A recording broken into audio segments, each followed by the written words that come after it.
Hey everyone, today is Thursday, the 3rd of June, 2021. This is The Gap, episode 568. I'm Luke Lawrie. Joab, Gilroy is here, and it's nearly E3. It's June. It's like halfway through the year. This is nuts. Yeah, I guess it's nearly E3.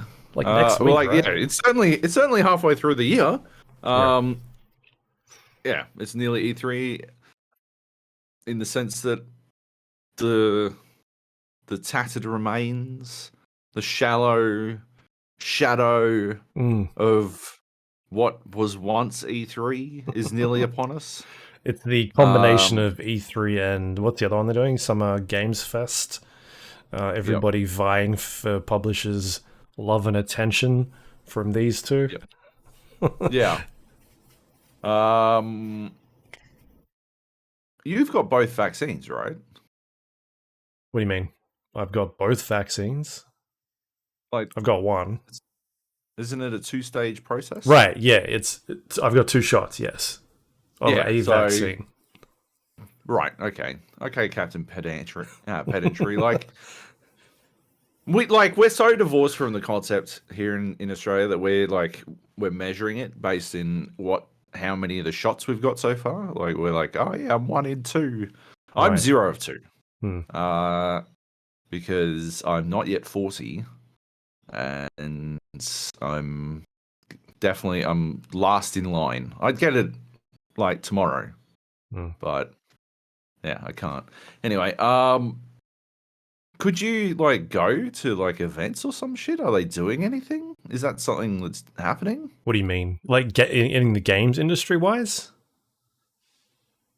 Yeah, no. Are they?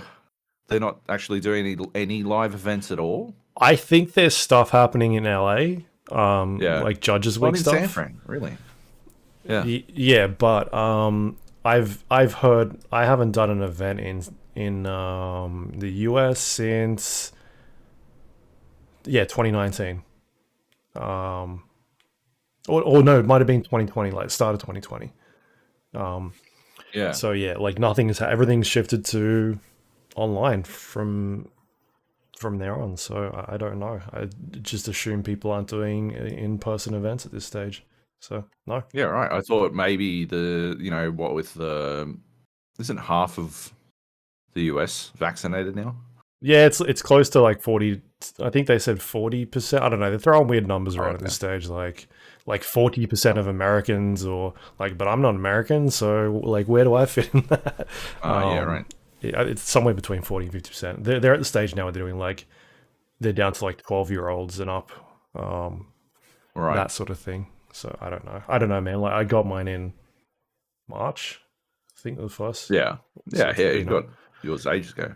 I'm just surprised because I sort of thought that they might start doing stuff again, but I guess not. I think they're just being cautious. I've been to one online event already. I can't talk about it yet, but I can talk about it next week. But yeah, it's just an odd situation, right. The way it's all slowly unfolding. Yeah, it is what it is, I guess. I just thought with you being in the States, that'd be one small, I don't know, advantage, but they're not even doing them anymore. Know. Yeah. Did you see this E3 or the ESA announced that they're doing what are they calling it? E3 Game Awards or something like that? Let me check. The E3 Game Awards, that's what they're calling it. And this is basically a combination of media from outlets such as IGN, GameSpot, PC Gamer, and Games Radar Plus. I think it's just Games Radar. Who will their editors will then determine winners based off of a selection of categories, I guess. Right. It's really weird that they've really tried to distance themselves from Jeff Keighley I feel like because he was doing the Game Critic Awards. Like I don't think he started that, but the last like for a while he's been running that. So he runs that in conjunction with like the Game Awards as well. But the Game Critic Awards was basically, I think it's might have even been the same list of outlets, but it's predominantly like Metacritic outlets around the globe that then send in nominations for certain game awards, and then like it goes up on a website. But this is predominantly just like 5 outlets that they're putting together, and they're having like a host run it, and it'll be streamed live and all that sort of thing. It's just so weird that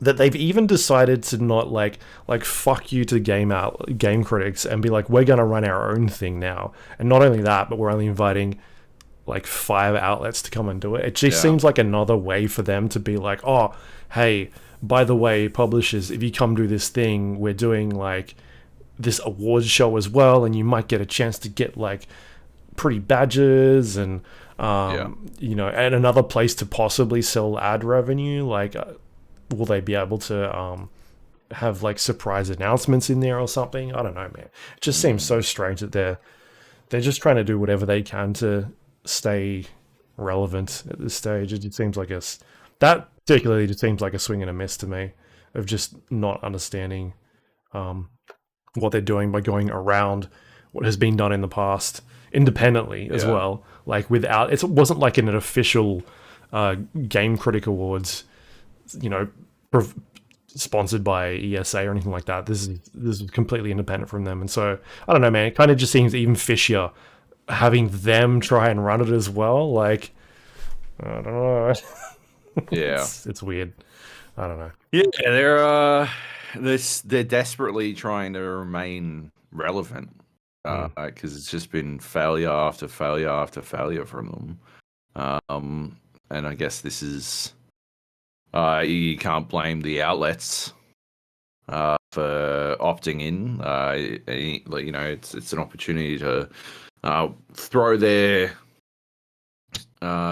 cocks around as the elite once more, and that raises their prestige. But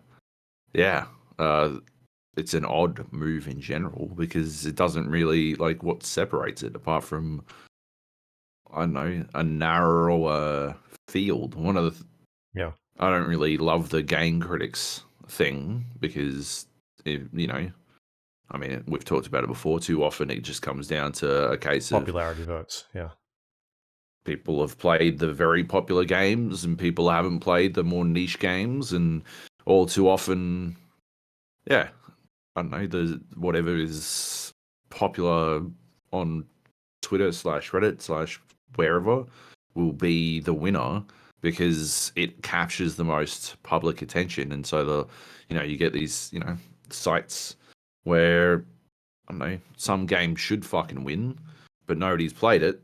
So, or only one person has played it. Only one person is good enough to have actually fucking gotten through it or whatever.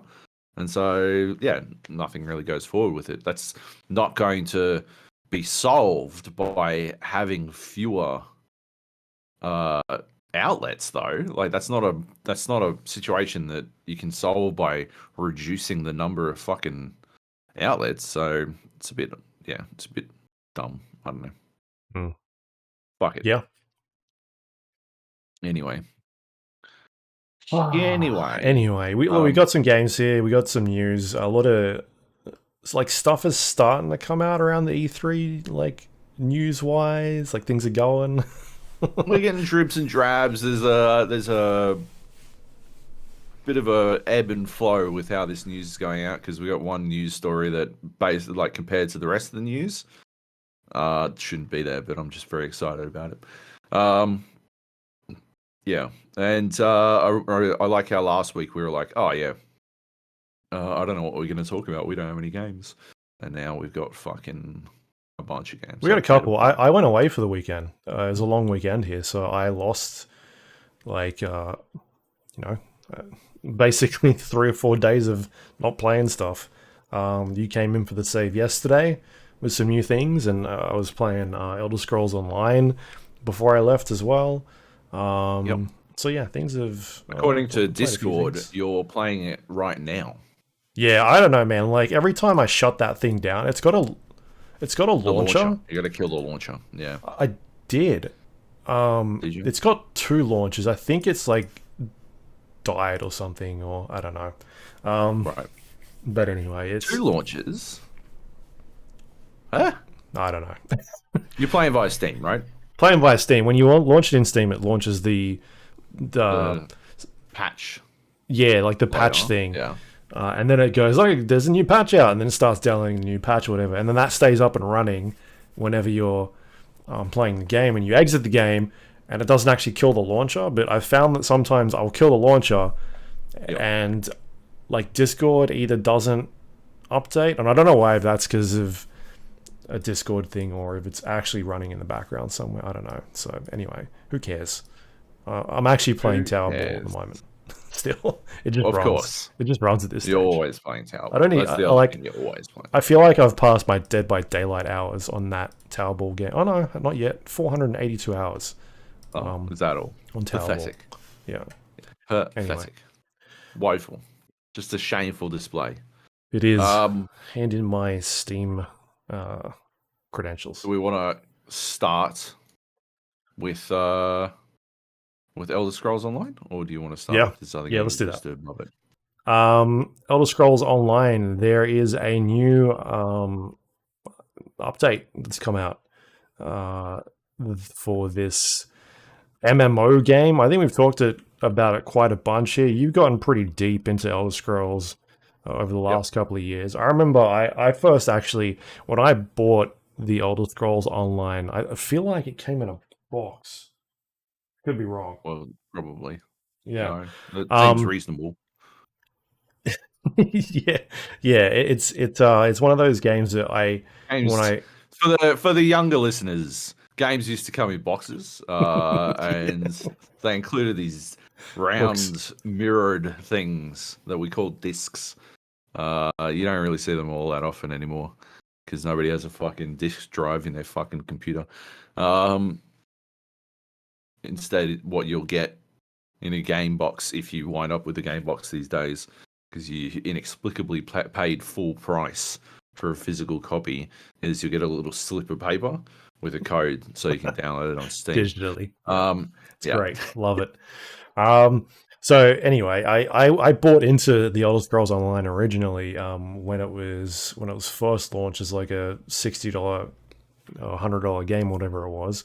Played a bunch of it back then. Thought it did some interesting things. Never really got into it as a paid MMO subscription, but every once in a while I jump in and take a look. So I got a code for the new expansion, which just came out, I think, yesterday. Yesterday. Yep. It is called the Elder Scrolls Online Blackwood. Now, I can't really talk about Blackwood because I'm not up to any of that stuff. But I don't know if you'd had. You go there. Yeah, right. Have you played it? And you should. Yeah, I've played fucking loads of it. I've been doing some stuff for IGN. I have no idea when it's going out. It's been, I don't know. It's been a process, but I've played, I don't know, probably 60, 70 hours of Blackwood. You can just go there like straight away. I mean, the really, like, the thing I love about Elder Scrolls Online is that there's there's level scaling across the fucking board. So you can take on basically anything outside of world bosses at any time, and you can even take on world bosses if you've got some fucking help, which is cool, right? And it means that you can sort of like passively join up with people to do things. My first, the thing that really grabbed me for Elder Scrolls Online originally was the dragons and the elsewhere expansion chapter. They got these fucking they got all these rules about what you're allowed to call their shit. Elsewhere it's a chapter. You're not allowed to call it a fucking DLC because there's another There's some other thing that's DLC. It's whatever. Yeah, mount. It's DLC. It's fucking DLC. No, yeah, the armored mount. No, horse armor. No, the DLC is like there's the Flames of Ambition.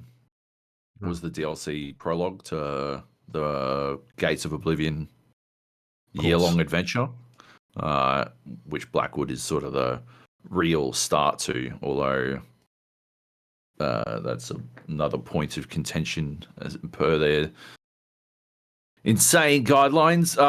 So anyway, I really liked how you'd be running around like literally as soon as you left the fucking tutorial area and elsewhere, you might see a fucking dragon flying around. And when it landed, there was like fucking 200 people all standing around fucking hitting this thing, and you could run up and you could actually engage the fucking thing. Right, and if the dragon hit you, you would fucking insta die. But if you're paying any attention, it really wouldn't. Like it's an MMO boss, so the only times you die in an MMO are when you're not paying attention, or when you take too much threat. And then if you're a level 3 just out of the tutorial, the chances of you taking threat are impossible. Yeah. So yeah, you don't have to really worry about that shit. But yeah, you can still kind of die to a random tail swipe, or it does a big breath of fire type thing, and all that kind of stuff. That has sort of continued. I didn't really like the Harrow Storms in the last one, the Skyrim update, but this one, Blackwood, it's got these Oblivion portals, like portals to the Deadlands, and you kill the people outside them, and then you can go through the portal, and it's a public dungeon, and anyone else can join you in this public dungeon. You can fucking wander your way through, kill everything. There's, I think it's 6 or 8. My maths might be off. There's 2 portals. It's either 2. There's either 3 sets of 2 or 4 sets of 2 like areas the portals can take you to. So yeah, there's a bunch of different like bosses. There's mini bosses along the way to these bosses. It's a fucking dungeon that you can sort of just take part in with other people whenever you fucking come across it, which is pretty rad. And there's some epic scenery going on and all that kind of shit. But you should go to Blackwood immediately, not for that. You should go there because you can go and get a companion, and companions are revolutionary. My favorite thing about the Skyrim update was that they added in the antiquities system, which sort of deeply incentivized exploration, which is I don't love the combat in ESO. I wouldn't say I don't like it. I'm sort of on the positive side of ambivalent towards it. It's sort of just a thing that has to exist, and I understand why it exists. And in general, I don't like MMO combat, so I neither dislike or like it. But I think it's better than some others because there's more like activity. You're more engaged.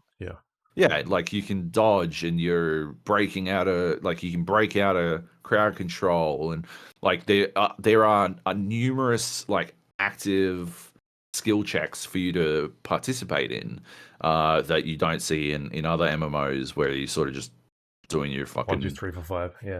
Yeah, 1, 2, 3, 1, 1, 1, 1, 2, 3, 1, 1, 1. You do wind up still doing that though. That's the thing, right? Like you will wind up still doing that in ESO, but there's a little bit of extra shit that makes it more interesting. So you wind up actually paying more attention. It's a bit easier to stay engaged with when you do wind up in combat. But even at really low levels, you have to basically walk on top of cunts to aggro them. So yeah, you can do this exploration shit, and you can do a lot of these quests and stuff without having to fight every single fucking thing you run across.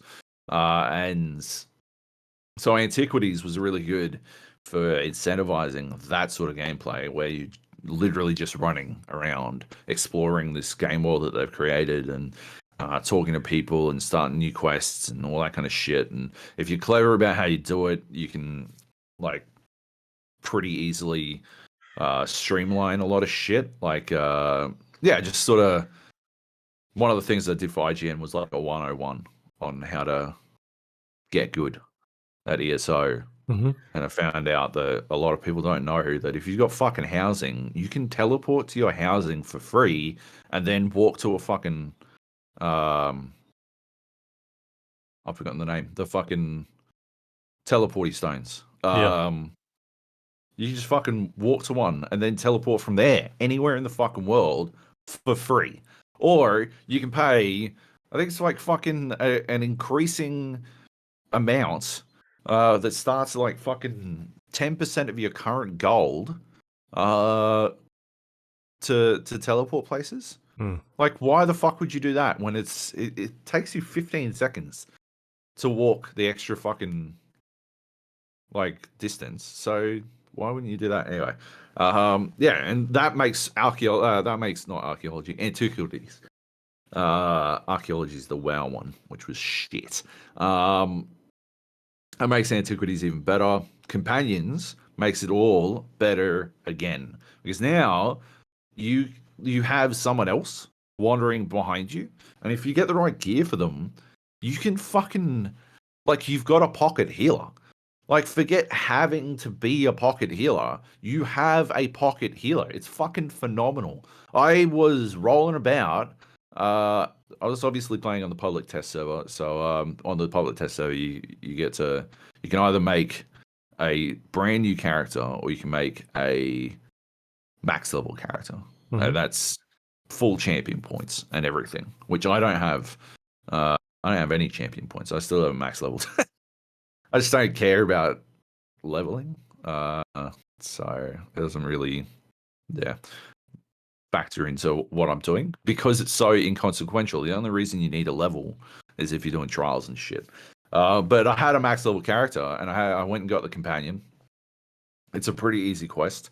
There's two of them so far, Bastion and Miri. I went for Miri because Bastion seemed like kind of a cunt. And yeah, you get Miri, gear up as a healer, or spec her out as a healer first, and then gear her up as a healer if you can get the stuff. On the PTS, they'll give you literally everything, so you can gear her up however the fuck you want. And then I soloed. I soloed the Outlands, I soloed the group dungeon, I soloed all the world bosses, I soloed most of the way through to the first fucking boss of the trial. Like, that's a 12-person trial, and I was walloping all the fucking mobs on my own because I had Miri pocket healing me the entire fucking time. Like, that's pretty good. I reckon that's pretty fucking sick. You can bring her into stuff as well. You can bring her into these dungeons. Mm-hmm. You can bring her into a delve, and like if you had a Miri and I had Bastion spec as a tank, we could both be DPS in a 4-player fucking dungeon and just have Bastion running up fucking getting walloped while we fucking rip shit up. Like, that's pretty cool. I just think they've done a really good job.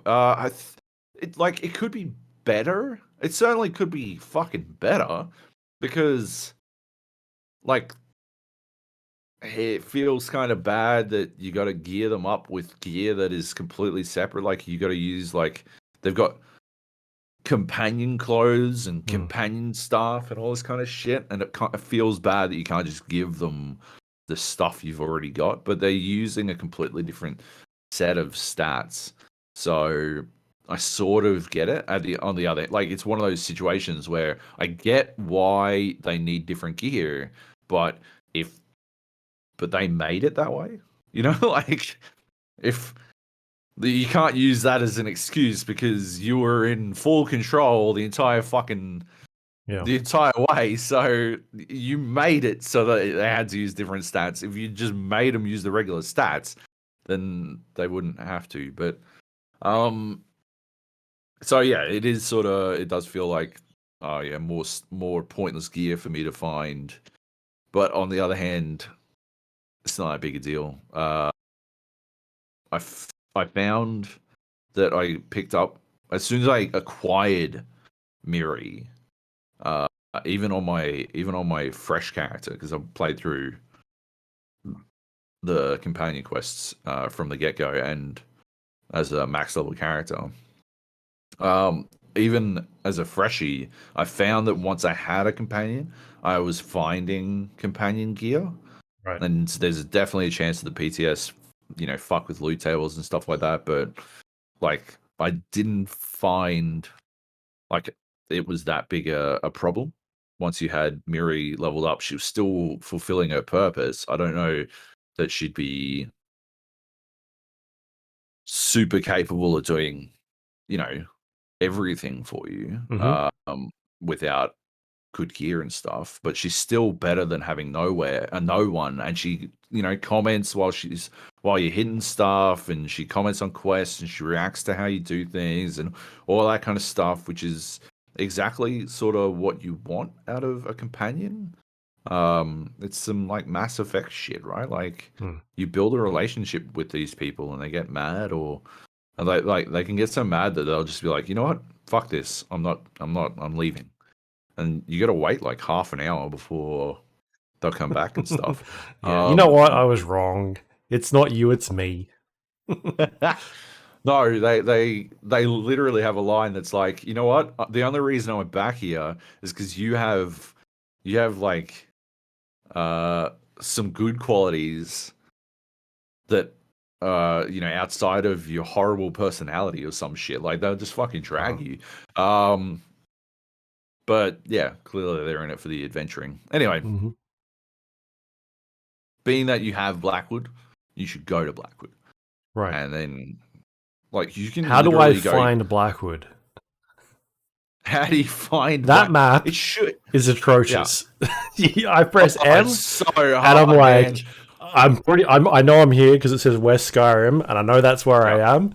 I don't know what Yeah. the fuck any of these other places are, and then you back out Dude. again, and there's like 3 different dots Yeah. you can click on, and I'm like, Fucking what the on the like, what are super any world of map. these? None of them say Blackwood on them or anything, so I'm like, I don't know. What's the city called? Fuck. Yep, Leyawind. The Leyawind portal. You got to find the Leyawind portal, if I recall sure. correctly. Yep, And you will have to mouse over every single one of them. yeah. That's the See, only that's way the to thing do it. with It is like painful, man. um World of Warcraft, right? Whenever you get a new expansion, it Yeah. pops up on your screen like, ba, and it's like, here's the Yeah. new thing, and you press it like, I want to do this, and then it gives you the quest to like start the chain of it, like off you go. Yep. Whereas this is just like, it's not there. Like I've got all my Yeah. current quests, and I don't know. Like I just figured I had to do it in order, and I'm Yeah. like level 9 or something, and I'm still just wandering around Skyrim, just killing stuff and trying to sort out my bag loot, because the bag loot system is terrible. The inventory management is a pain in the ass. It's a huge pain. I don't know what I'm supposed to be junking. Like, oh, well, nothing I've got is junk whenever I go to a cellar. Like, everything can be used for something, but I'm like, I have no idea what I'm supposed to be keeping. Like, I've got all these crafting materials, and I don't know what's good, what's bad, and should I be selling it? I think just like, I looked up some videos before, and I was like, oh, I should be deconstructing these things at a workbench and learning the Yeah. recipes or something. And it's like, oh, but don't deconstruct these things, just sell them. And I'm like, man, this is too much. There's just so much going on in that game that it seems like we've talked about games in the past where they just don't want to sort of tell you how to do it. You've kind of got to go read the Wikipedia page or watch like a video on Yeah. what it is you need to do. That seems very much like the direction they've gone with this specific game, at least. I Because my bags suppose are just because you're full. playing a current player, you wouldn't have done the new tutorial either. There's a new tutorial. It doesn't tell you anything about crafting, but it does walk you through combat way better than any of the other tutorials ever fucking did. Hmm. And it talks you through leads you by the nose to a bunch of stuff that you just wouldn't fucking run into normally, which is pretty good. But it is still a case of I think it's just a game that is done like it's it's been out for so fucking long. Hmm. And what is it, like 6 or 7 years? 6 years, 7 years? Yeah, I think it's like Like, 2014. and like I think it's at a point now where it just expects people to know this shit. Yeah. But yeah, there is so much of it that just is impenetrable. Hmm. Like crafting in particular is fucking cooked, man. There is so much going on there, Yeah. and so much trial and error. And if you marry that with your, what do you got, like a fucking 60 bag slot limit to I start off think it with? starts with 60, and then it's Oh my God. gold to buy your bag Yeah, slots, but I don't have enough I don't have gold to buy the next, like, I think it's 80. I'm at right. Yeah, max 70, and I'm like, I don't have. It's not yeah, like I've got a bunch of gear in there. Like, I've gotten rid of all that. It's all crafting materials, but I don't know what I need to ditch. Because it yep, seems like whenever I look online, like, all right, well, I'm a sorcerer or a mage or something like that, and what professions or should I be doing with this? It's like, oh, it doesn't matter. You do whatever you want. I'm like, yeah, but what should I be? What should I be doing? Like, they've offered me yeah, blacksmithing or like woodworking or some other certification, but you can only pick like one. I'm like, which one should I be doing really? And it doesn't really explain that yeah. very well at all. It just kind of gives you the option. So It has all those for me, it's things, and inventory there's management. It's the biggest hurdle. yeah, yeah, 100%. And it also, like, it's one of those things where it like sort of makes sense to have all that stuff, Mm, but then it's almost like they didn't know how to implement it in a coherent way. Like they're like, well, we gotta have blacksmithing. It's a fucking fantasy MMO. We yeah. have to have blacksmithing. They never, they spent so long working out whether or not they could. They didn't stop to think about whether or not they should. Yeah, that one's one of the other things. So the fucking bag slots, what a pain in the dick. Like, I've never There's run out of bag slots in WoW. Never. Never. yeah. Oh, I don't know. Back in the day, you Back in the used day, to. I have so many bag slots now. It's ridiculous. It's Yeah, stupid. but like you've come so far, right? Hmm. Um, yeah. The other thing is fucking horse training. You been horse training? No, This is I've the got a worst. mount. Yeah. You got to go to the stable. I only found this out like the other fucking week. I have never done this, and it is the fucking worst. I was like looking for the things that people don't know that they should be doing, which is how I found out nobody knows about the fucking house thing. Hmm. I did not know about the horse thing. You got to go to the stable and train it every 20 hours Why? to increase the mount speed. That's how you Oh, increase mount speed. okay. Oh my fucking God. Like, first of all, what kind of shitty fucking mechanic is that? Just why the fuck would you? So I've got to like log in. Oh, sorry, honey. I'll get to the dishes soon. I got to log in and train my fucking horse. Hmm. Like, get the fuck out of here with this shit. And it doesn't work the way any other fucking skills work in ESO. It's fucking such a. Anyway, when you're Yeah. playing, make sure you I go to didn't the even know stable. there was a mount until I Train accidentally your pressed the fucking button. horse. I was trying to put away my staff or something like that, and I pressed H, Right. and the mount came up, and I'm like, oh, okay, there's mounts. Fair enough. I think without training, it only goes 5% faster than your fucking run. Really, it seems to go pretty fast. I don't know. No, no. No. So yeah, I'm running around with that. I'm sort of just like learning. I'm enjoying running around and doing quests and that sort of thing. I think the amount of different things you can do is really interesting. Mm, Like, it's not just necessarily going up and hitting things. There's a lot of like yeah, little mini games as well, puzzle solving that's going on there, and so I think that stuff is really cool. But yeah, there's just a few things that it's just seems old to me. Like, they yeah, haven't really gone back and fixed up a bunch of things, and I think that's where like Blizzard has done really well with WoW is like cut all the bullshit out, all the tedious stuff, and just like, all right, you're here to have fun. We'll streamline a bunch of these things, and we'll go back and update a bunch of these old mechanics and sort them out.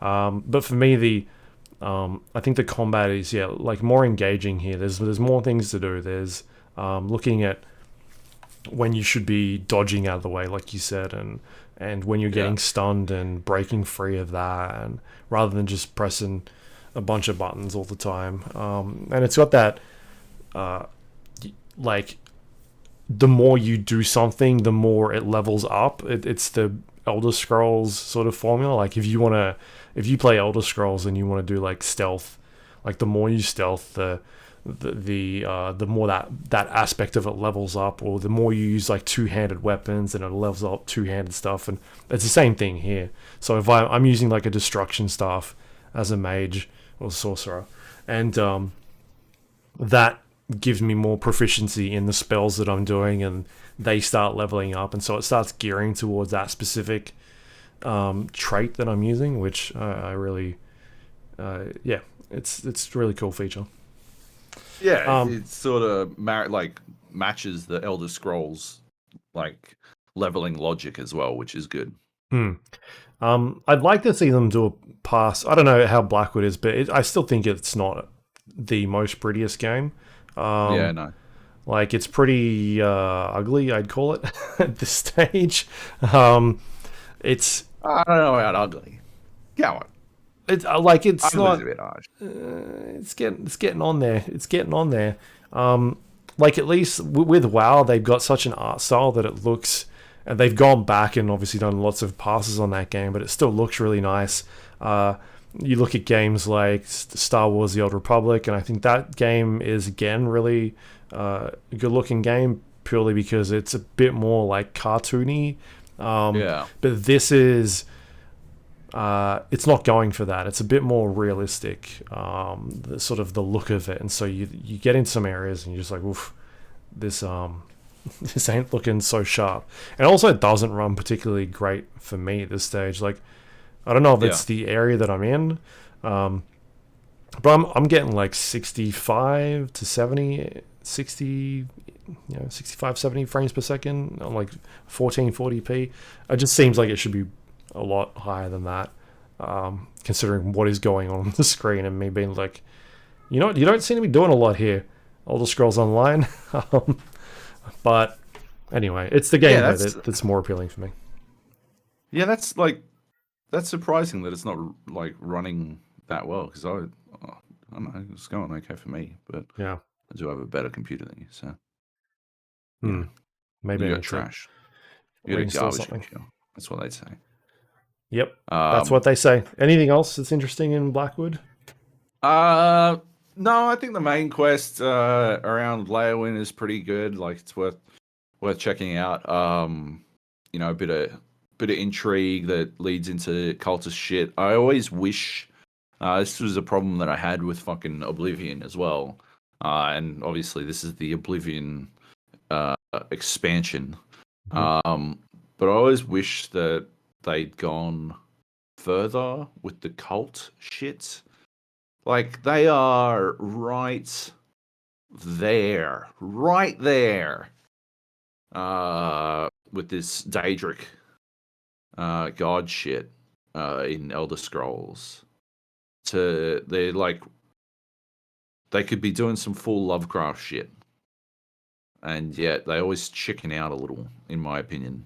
And pull back when they should be just fucking railing in on it and going whole hog on the insanity that I think extra dimensional evil beings lends itself to. So that's probably the only thing it's good. Some good classic Elder Scrolls style political intrigue that, in my opinion, doesn't really go far enough with its cultist shit. Mm-hmm. That's about it. It's just sort of cultists feel more like set dressing than an actual factor in the world. And then Oblivion did, in my opinion, the exact same fucking thing. Never really fucking committed. But yeah, That's about it. Yep. It's All worth right. checking out, in my opinion. Yeah. So that's the Elder Scrolls Online. Blackwood is the new chapter, which you can check out right now. There you go. Yeah. Okay, let's keep moving here. We've got Ghostrunner. This is for you. You've checked it out. This is the first-person combat puzzle shooter sort of game. Yep. I think it's an indie game made by I think 505 published it, but yeah, it came out last year anyway. I've been tried to get you to play it. You finally jumped in there. What do you think? Or how far I in? don't like it. What's going on? I don't like it. Oh, it's because you're bad at it. Yep. Probably. Possibly. Or maybe it's bad. I don't know. It's hard to tell. Right. I stopped playing because I got Blink. Mhm. And yeah, I got Blink, which is you kill everyone you target type thing, and I had to fully kill the game, and then redo that entire dumb fuck. I hate those fucking sequences. First of all, I really don't like the fucking cyber sequences where they take away all your abilities to fucking move, and then you just sort of fucking slowly jump on fucking slow moving platforms. What I like from first person puzzle platforming, Mm. first person puzzle platforming, fucking I feel like that's like the code word to break my brain. What I like about it is when you fucking move in real fast, and Ghostrunner gives you a taste of that. Like even before it first takes you into you break the thing out of prison. Even like before that, you are fucking nailing that shit. Like fucking, you slide down a ramp and slash a cunt, and then dodge to the side to get out of the way of fucking bullet, and then dash forward, wall run, slide under, slash, dodge, slash, dash, slash, etc. Um, you fucking murdering cunts at like fucking full ball, and it's rad. That's awesome. And then you go and you get through all that, and then you get to the fucking prison, and it's like, oh, you are in my prison. Time has slowed now, as your body is vulnerable. Now slowly hop on these platforms as I make them appear, and you're like, all right, jump, jump. Jump. Remember when I could fucking dash? What the fuck has happened with the pacing here? Anyway, I don't like that shit. These And the tutorials for the new skills. yeah, Oh, yeah, right. yeah. Anyway, so I get to blink, which I think is the first new skill you get. Yeah. And it's like blink. You just blink, right? You line them up and you blink. It's so easy. Just fucking press Q and blink. Couldn't be anything fucking simpler about this. Blink. And then I'm like, okay, so I blink, and there's like these three cunts, right, lined up like 10-pin bowling pins. 3-pin, I guess, because there's only 3 of them. And I blink, and it only catches one of them. I'm like, well, okay, fair enough. I'll try again, and I line it up so I'm only catching the guy at the back, and I blink, and he's like, no, that's not how you do it. Try again. Like, motherfucker. Like, I don't understand. Blink. I must have sat there for fucking, I don't know, 6 minutes blinking until I'm like, oh, you know what? I can't fucking do it. I gotta fucking Google this shit. I Google it, right? I jump on Steam, and someone's like, I can't do this blink tutorial. I don't fucking understand. And the first response is like, you press Q to blink, which is always the greatest thing, whenever anyone asks for help online, is to do the very most obvious thing. Oh, I didn't try that, cunt. Yeah, sorry, I didn't fucking do the thing that prompted me on screen. Thanks for the fucking tip. Anyway, someone else is like, no, I got to work. You got to stand right on top of the guy and then line it up so that all three of them are in the picture at the same time, and then blink. So I'm like, okay, fair enough, I can do this. And I go and I stand right on top of the guy and I blink. Nah.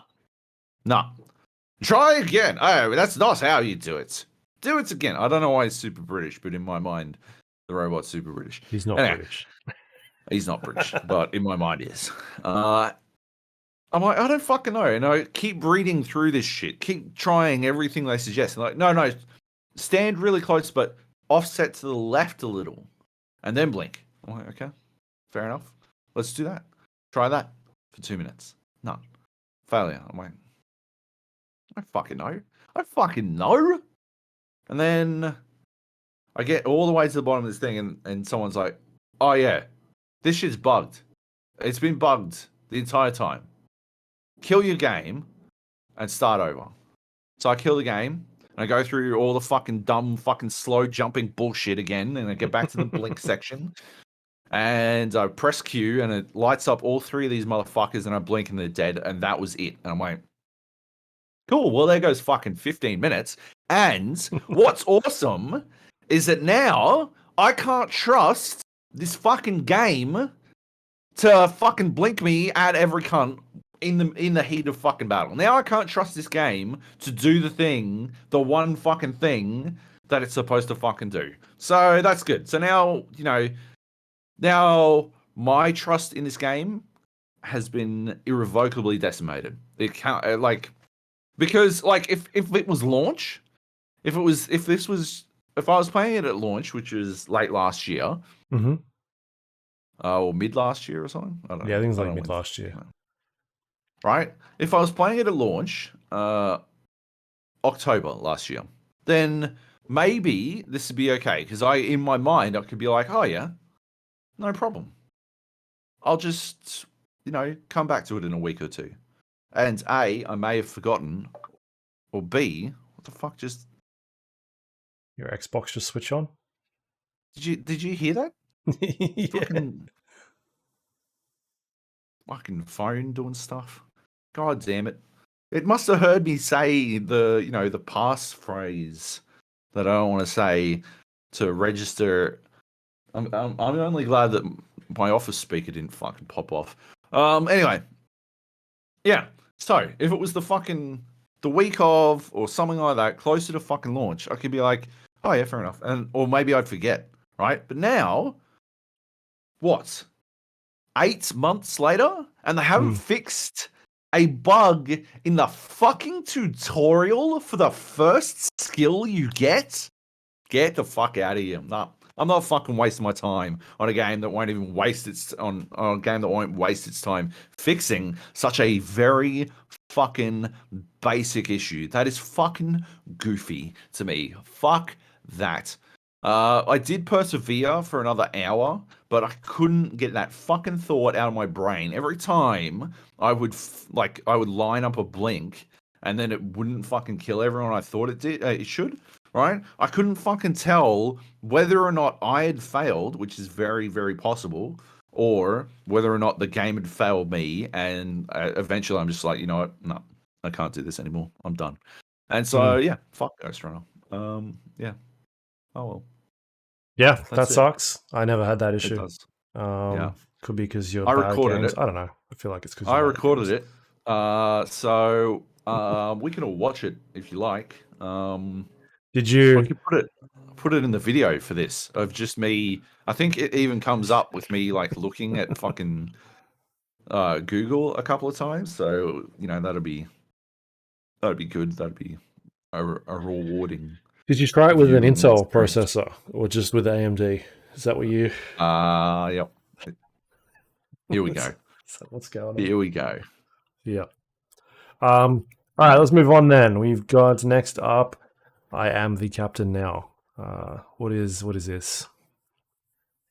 Oh, I am the captain now. What a game. What a game. It's a goofy little 4-player co-op game that sort of looks like it was made in a game jam in about 24 hours, where you and your crew are rolling around being pirates, and you're doing it's basically a co-op puzzle game where you're completing a bunch of objectives, but it's entirely local co-op. And the twist is that you can play it using remote play together on Steam, which allows you to allows other people to sort of just like local co-op. yeah, local co-op but over the internet. Apparently, it's quite laggy based on. So I was playing with Drew, Dr. E3 Money, and Goofball Antics, Heath, former podcast host, and I was playing with them, and they were remote playing into me, and apparently they were having a rough time of it because it was quite laggy. Which whatever, mate, whatever, guys. Yeah. It didn't really excuse how bad at the game they were. So, what happens in a round of I'm the Captain now is the first thing you do, you're all on an island and you vote for the captain. And there are ways to get extra votes and there are ways to manipulate that shit. But basically, you vote for a captain, and then the captain is the person who controls the in-game camera follows the captain at all times. The only time it doesn't is when you're on your pirate ship. The person in the crow's nest can sort of manipulate the camera themselves. But when you're running around completing a mission objective, the captain controls the fucking camera, and it's centered on them. It's sort of like, remember Micro Machines, where you had to be up with whoever was in first place. Yeah. You don't die if you go off screen, but it does make moving quite complicated because you can't see where the fuck you're going. So you vote for the captain, and then you go and do these missions, and you're basically just getting gold. And so the captain gets the lion's share of the gold at the end of the fucking mission, and the camera is focused on them. But the problem is, right, if you fail, if you don't have a good time as captain, if you aren't successful as captain, people won't vote for you next time, and so you won't get to be captain again, which is not ideal. And it's basically just a collection of levels where you're solving these puzzles in a variety of ways, and you've got a pretty tight time limit, so you got to solve them quickly. And there are a few mechanical skill-based skill checks along the way. There's seesaws and stuff where you've got to one person got to stand on one side of the seesaw to lift it up, lift the seesaw up, and that will allow you to get over the wall to open a button. But there might be gold on the other side of that wall as well, and whoever goes over will get all the gold. And so they don't want to allow that to happen. You don't want to allow them to get all the gold, because whoever gets the most gold at the end of the mission gets an extra vote in the next voting round. So they might, be able to become captain. So you want to own that shit, and stuff like that. You got to sort of manage that. It's competitive, you want to have the most gold. You want to be the captain. You want to succeed. It's also goofy as fuck, and it because it's all couch co-op or shared keyboard co-op.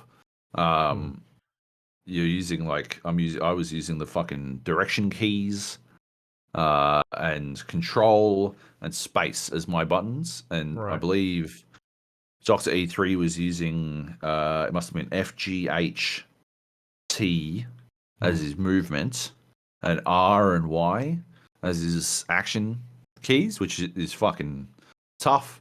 And there were moments where he just wasn't moving because he clearly recentered his hand on the wrong fucking buttons, which is understandable. And Heath, meanwhile, somehow lucked Steering out wheel. and got to use he was using a control pad. Fucking cheeky cunt. He's like, oh, it's this.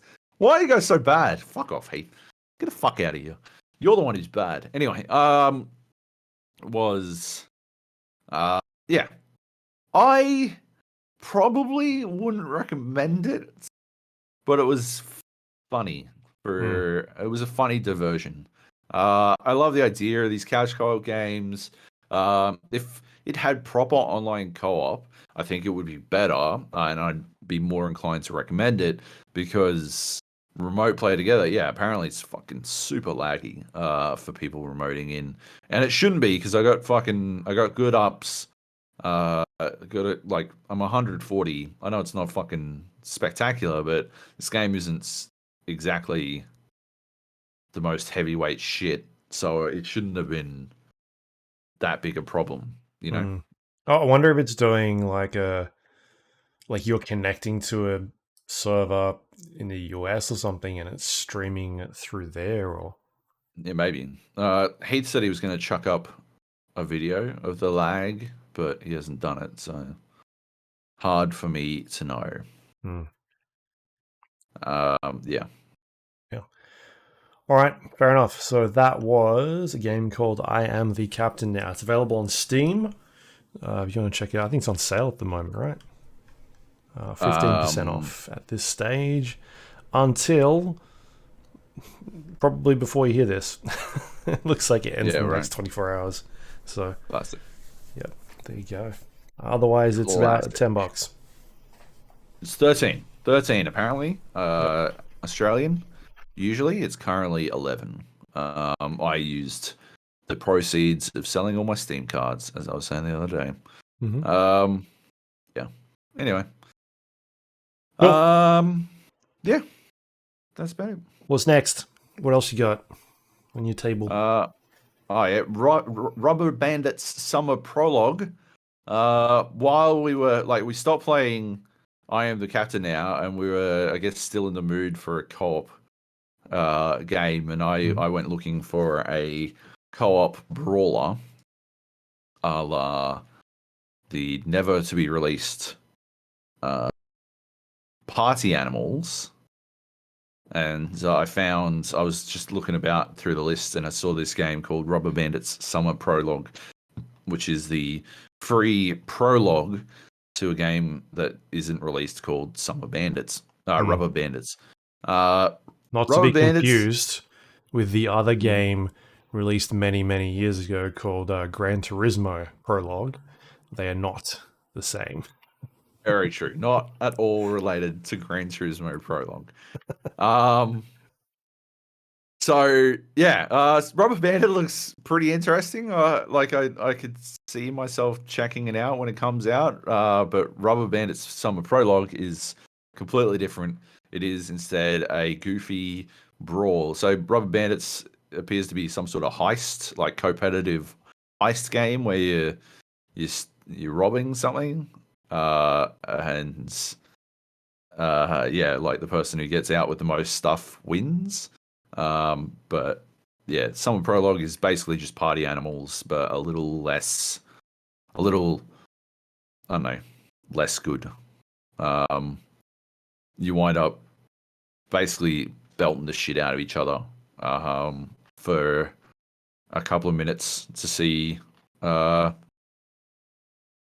can win. And you got 3 lives, and whoever wins 3 rounds wins the entire thing. And you got all these weapons. You got like the ability to throw stuff. You can hit each other. Hitting each other is useless without a weapon. And yeah, it's basically just a mad brawl, a la Gang Beasts / Party Animals. Like I said, I don't think it's as good as either of those games. It's probably better than whatever fucking Gang Beasts has become, but yeah, it's not as good as the classic versions of those games, which were fantastic when they worked. It's just a funny fucking game where you just walloping each other. I love those those sorts of games, and this one works pretty well. It's 4 players only, unfortunately, which means we'll have to continue to wait for Party Animals to come out because I think it was 8 players. But yeah, like there appears to be quite a bit going on here, and it's free, so you can sort of just check it out whenever. Yeah, there's quite a bit to it because you can catch stuff that's thrown at you, provided you can catch some stuff that's thrown at you. Other stuff you shouldn't try to catch. I tried to catch a grenade and it blew up in my face. But in another circumstance, Heath fucking caught, I think it was like a coconut. He caught a coconut and then threw it back at Drew and caught Drew on it. It was fucking amazing. It was just epic shit. He just fucking caught it out of midair and then threw it back. It was very cool. Yeah, just that kind of shit. So there's that, and there's all these weapons that spawn. You sort of learn how the weapons work and that kind of stuff. Yeah, and you just sort of brawl it up. It's a goofy single screen brawler, party game brawler. It's good. It's good fun. I don't know how it would work, how it'd go with lag and whatnot, but I'd be interested to find out. Yeah, cool. So that game's not actually out yet. This is like a demo. Yeah, so Rubber Bandits isn't out, but if you look up Rubber Bandits, it should have a link to the Summer Prologue, which is the demo, and is currently playable. So yeah, you can check it out. Unlike Party Animals, which stopped letting you play its demo for some inexplicable reason, right, and still isn't out. Okay. Yeah. Is this different to the Christmas prologue, or is it the same thing? What the fuck is the Christmas prologue? I don't know. It says here Rubber Bandits Christmas prologue was released 6 months ago. Oh, okay. I guess I don't know. Yeah, it must be different. I was playing the summer prologue. It's summer different. now over here. Is it right? A newer update? I'm just trying to find it. Oh, here it is. Yeah, it was recent. It just came out like a couple weeks ago. So it's the newest last week. Yeah. Yeah. Okay. Cool. Well, there you go. Yeah, definitely worth checking out. Awesome. All right. Next up, what's Tainted Grail? Is this a board game? No. Okay, fair enough. What is it then? It is a deck building roguelite. Whoa, what a shocker. Joe's playing another fucking deck building roguelite. Before you go, there's, just because I'll forget later, there's one out on Steam that I nearly pulled the trigger on. It's called Griftlands. Oh yeah, I know. I've been on, I talked about that fucking last year, mate. Yeah. I think it's just come out on Epic. Yeah, it's been on, or it came out on early access on Epic at first. And yeah, now that it's out, because I was like, oh yeah, I'm not gonna. I think I'm gonna fucking put this one away until it actually comes out.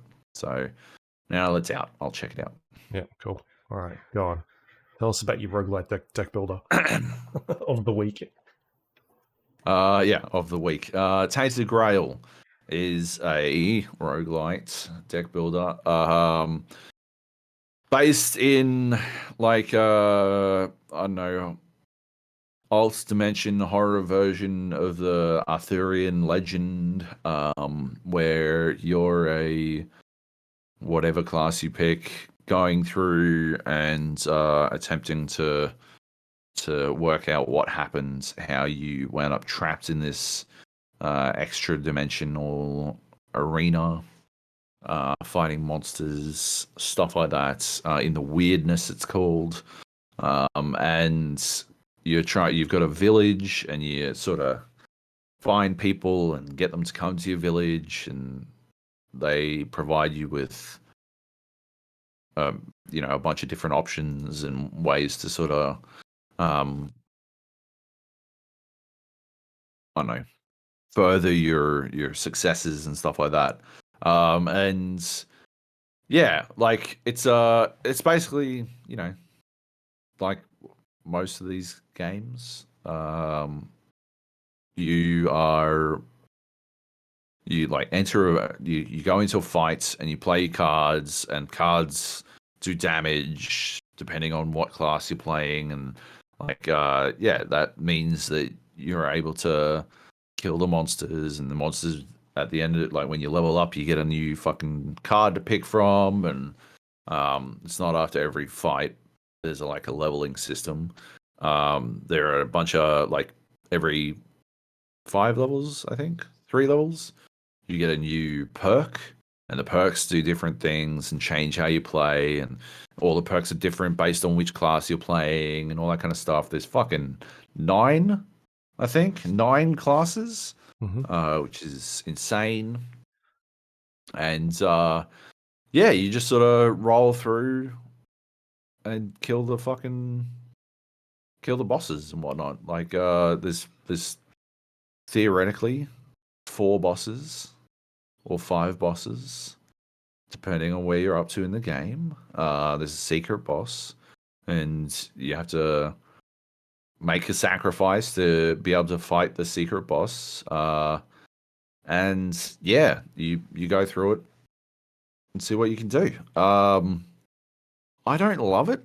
It's like not my favorite rogue-liked deck builder. I think it's got some problems.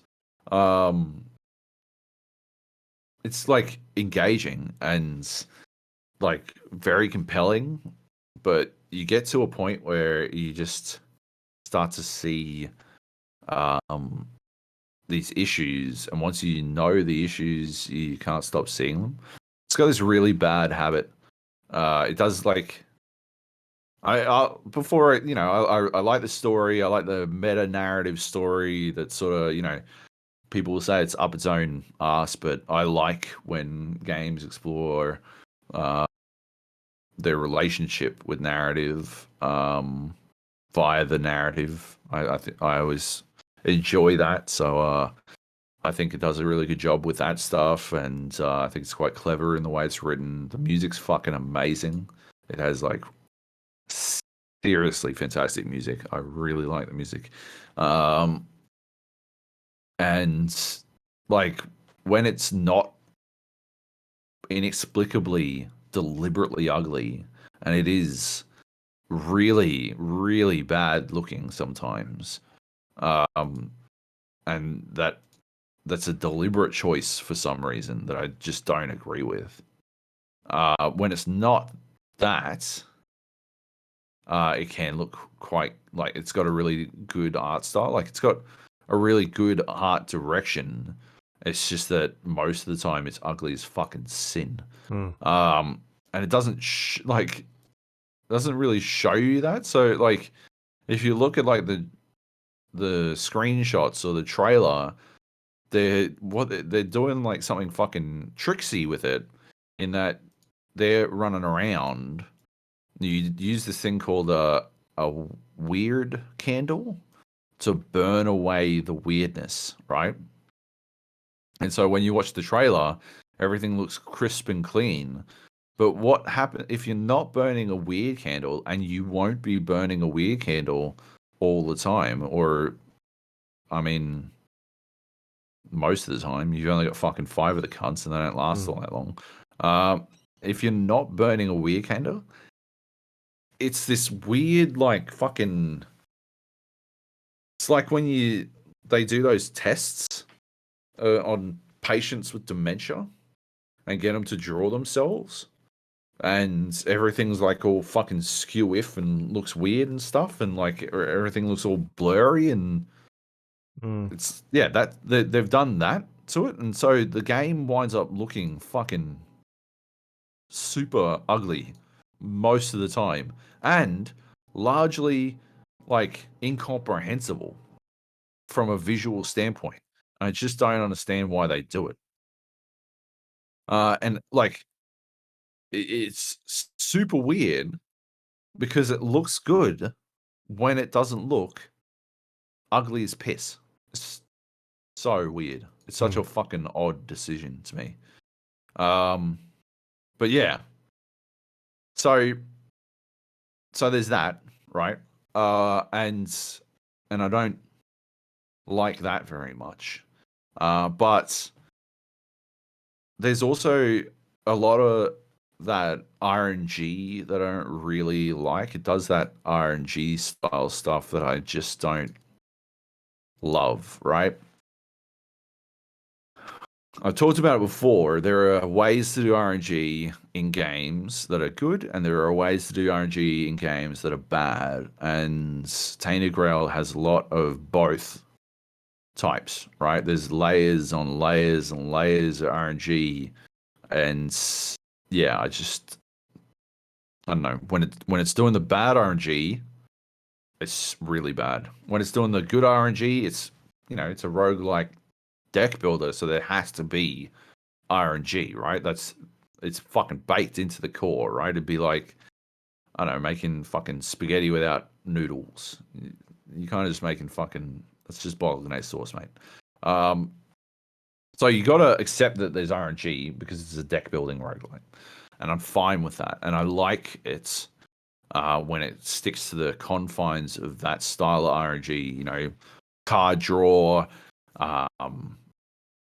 enemy draw, that kind of stuff, reward, all that kind of stuff I'm fine with. But it does on occasion, like the first extra class you unlock, it's called the Summoner class.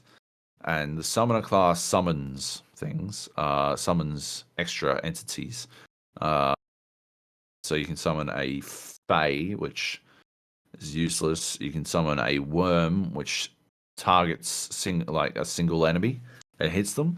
You can summon a Abomination, which targets all enemies but does less damage than the Worm. And the Worm also gradually does more damage because it hurts armor. And you can summon a Golem, which tanks. It all damage targeted at your team is redirected to the Golem, and then it reflects a portion of that damage back. The problem is the two attacking characters, right? Actually, the three attacking characters, because technically the Golem reflect attack is chosen at random as well. The Worm and the Golem both attack at random. They choose their targets randomly, and so you don't get to decide what is getting attacked. You can get a card that deliberately focuses all attention on one enemy, but whether or not you get that card is, it's not up to you.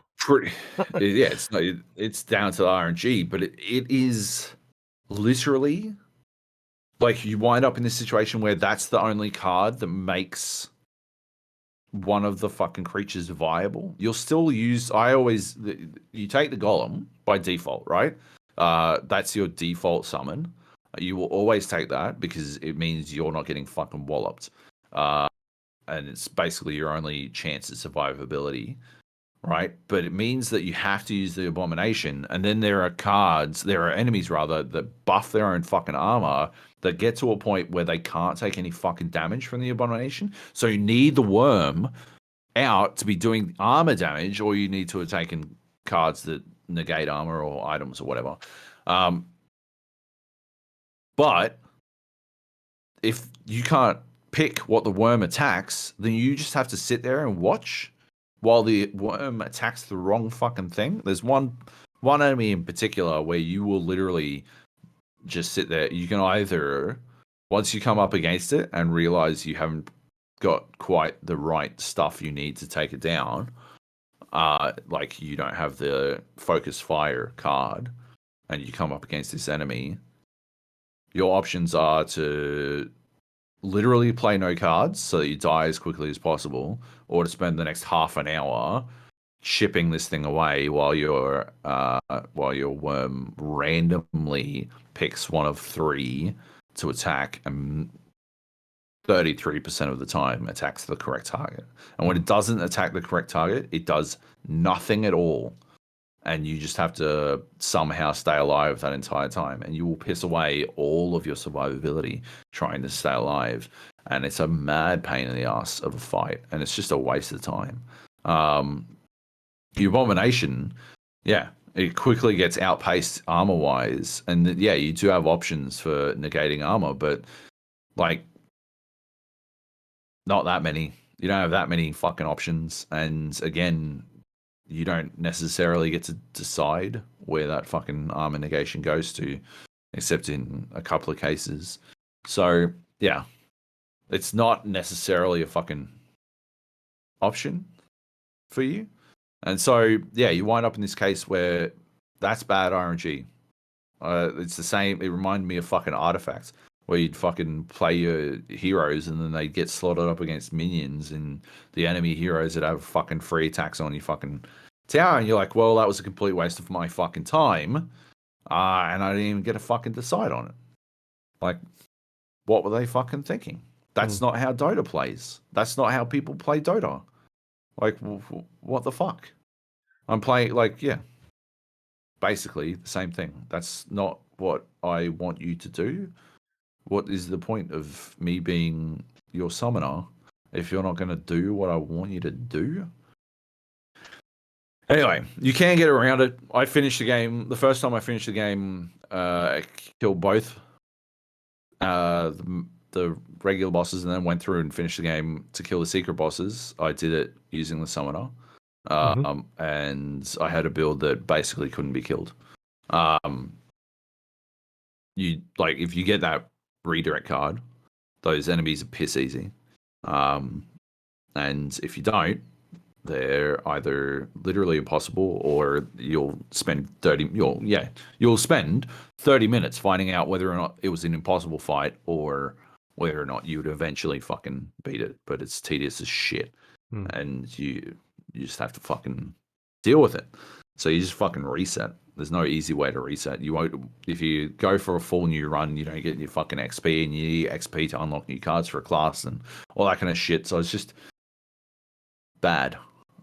Like, it's just a bad choice. There's a lot of little fucking tiny bad choices. Like, you run around on a map to find these fights and find these people and find the boss and all this kind of stuff, but it really just feels like the map of Slay the Spire, where you've got these branching paths. It just feels like that, except instead of clicking on the next fight, it takes longer, right? Like, I don't know what fucking running around adds to anything. There is a small percentage chance that you'll have a good or bad, like, random event hit you while you're running around, but it's like fucking sub 5% chance.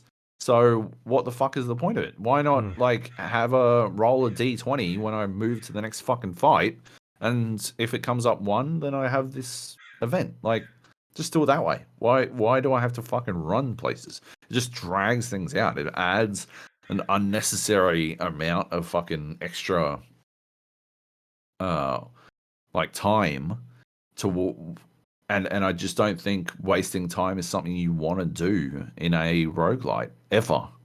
Like, I always think that's a mistake.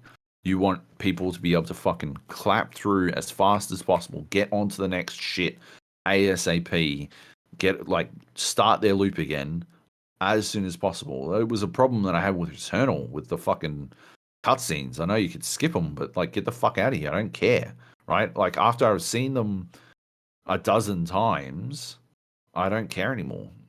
I don't want to see him for the next 300 every time I fucking die, especially if I died on purpose because I knew I had an unwinnable run.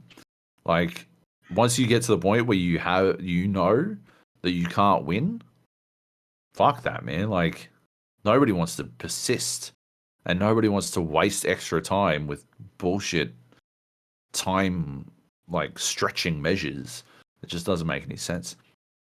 It's got other bad RNG too. Like, there's There, and it's got like obtuseness built into it, and I think that's again part of that aesthetic choice where like everything's fucking blurry, and it wants you to feel like nothing. You don't have a good grasp on information, right? But I think it's bad in a fucking deck builder because you need to like roguelites, especially deck building roguelites, are risk management, fucking to the core, like all the way through. They are risk management games where you are managing your risk against your reward at all fucking times. But like it's got these items in it where you'll like there's a mushroom, it says, oh, probably not a good idea to eat this, and you eat it and you cop fucking 25% of your health damage, right? And that's it. You're like, okay, cool. So I never eat that again. But Yeah. you wander through your village, and you found this scientist chick, and she gives you the option to fucking upgrade the mushroom. And so you're like, okay, does that make it worth eating? But you can't work out whether or not it makes it worth eating or not. And it's like, so what the fuck is the point, right? So why would I do that? Why would I spend the resources I have? There's way too many fucking currencies, by the way. There's so many. There's card shards, candle wax, blood, coins, some other special super coin, like fucking dozens and dozens, runes, like, yeah, way too many fucking currencies. Yeah, so that doesn't help. But yeah, you're like, why would I've only got fucking 5 of these fucking doohickeys. Why would I spend them on something that may or may not fucking help me? Right? Instead, I'm just never going to take the mushroom again. Or I found a noose at one point and said it's bad for humans. I'm like, well, I don't know what the fuck that means. That's not helpful. Is it Well, bad? then you put it around your neck. Yeah. It's not Okay. So good. he needs to die. There's another one that's like a boon of the weird god or some shit, a sigil of the gods. I don't know, something. And when you use it, it is a very quick way to get an achievement where you need like to do like a shit ton of damage in one hit, and you can do it really easily by using this because it will do the maximum amount of damage, 999,999 on you, and you die instantly. And it seems like it's a 50-50 fucking chance that it'll do that. What the fuck is the point of that, right? Because the only reason you would have that item in your deck is if, like, I used it once, it killed me, and I'm like, well, okay, I never use that again, obviously, right? The only reason you would have it is if there was like an off chance, or you got to a position where like, oh well, the only way I'm gonna fucking win this is if I throw a Hail Mary and something good happens, right? This is my only option left. This is, I guess I got to use this. But if you've allowed yourself to get in that position, right, then isn't your success / failure literally a flip of the coin? What the fuck is the good of that? Who gets anything out of that? That's not how fucking deck building roguelites work. Flipping a coin to win or lose is like literally joked about in sitcoms as something that is desperately like the fucking in Always Sunny, right?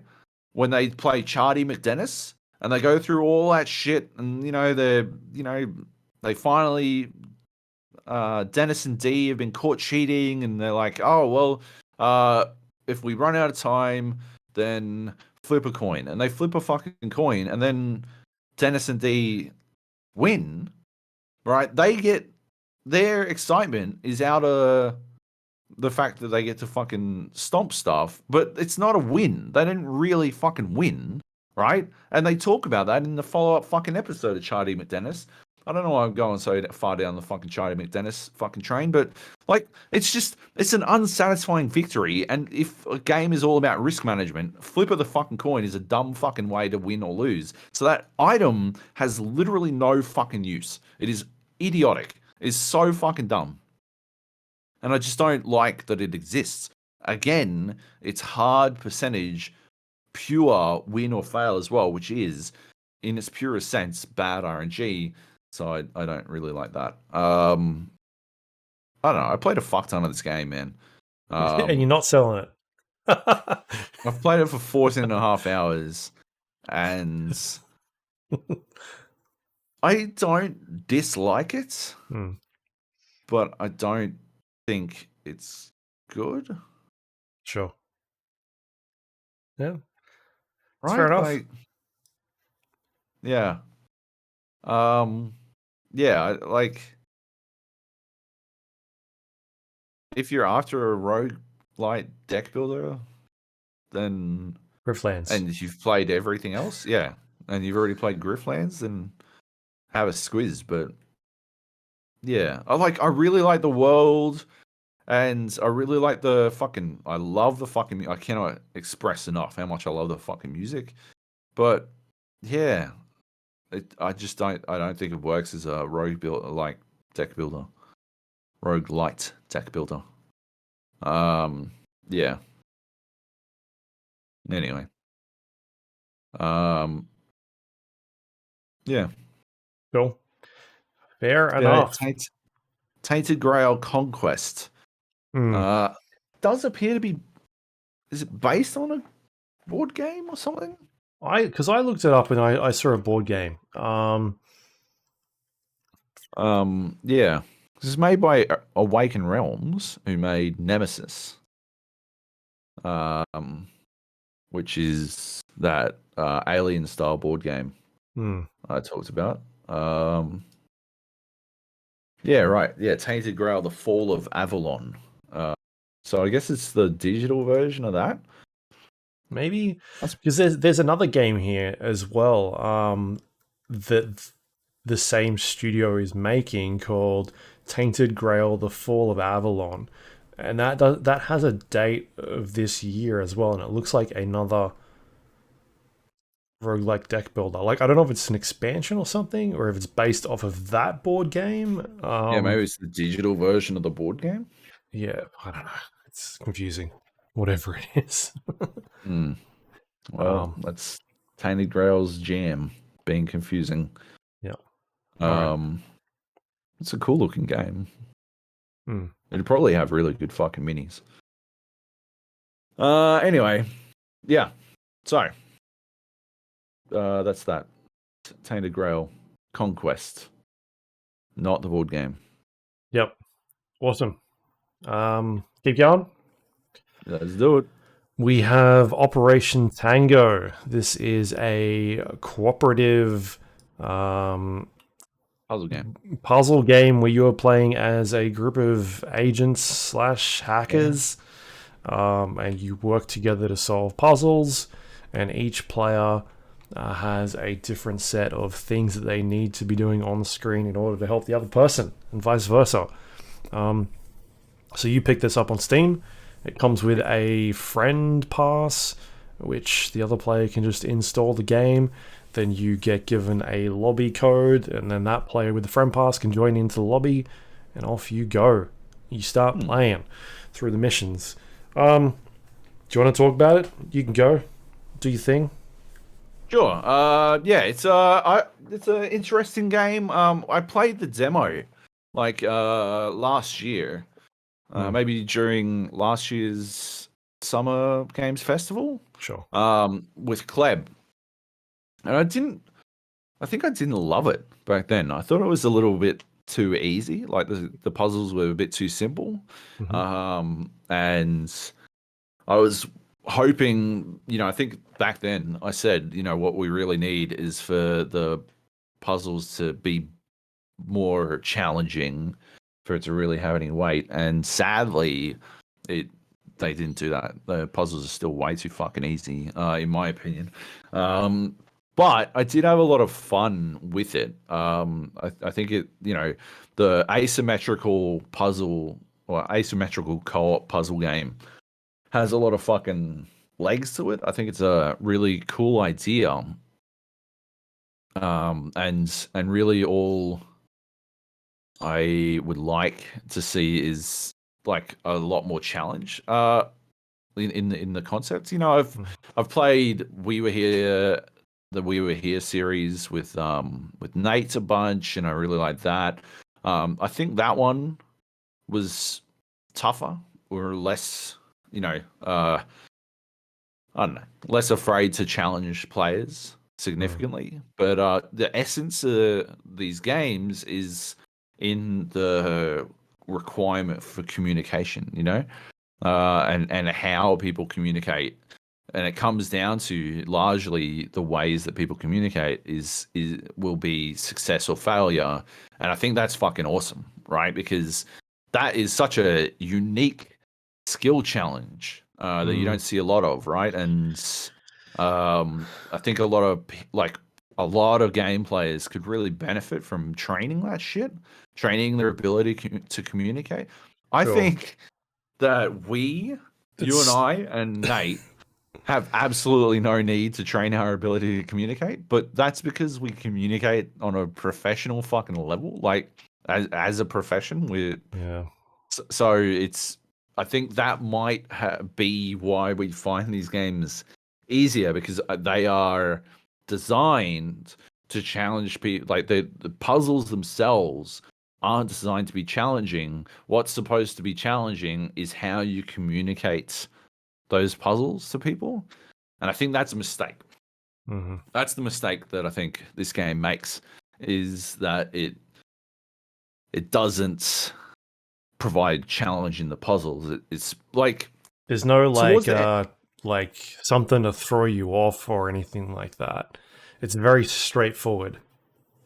Well, the thing, that's it, right? Like it could have had active red herrings Mm. throughout these fucking puzzles that might have actually like thrown a spanner in the works. But I think because communication is so complex, people, I don't know, it almost felt like what they'd run into was like they'd play tested it and people were like, well, how the fuck am I supposed to work that out if you've already, I'm communicating this one thing, and now but it turns out I was supposed to communicate this other one.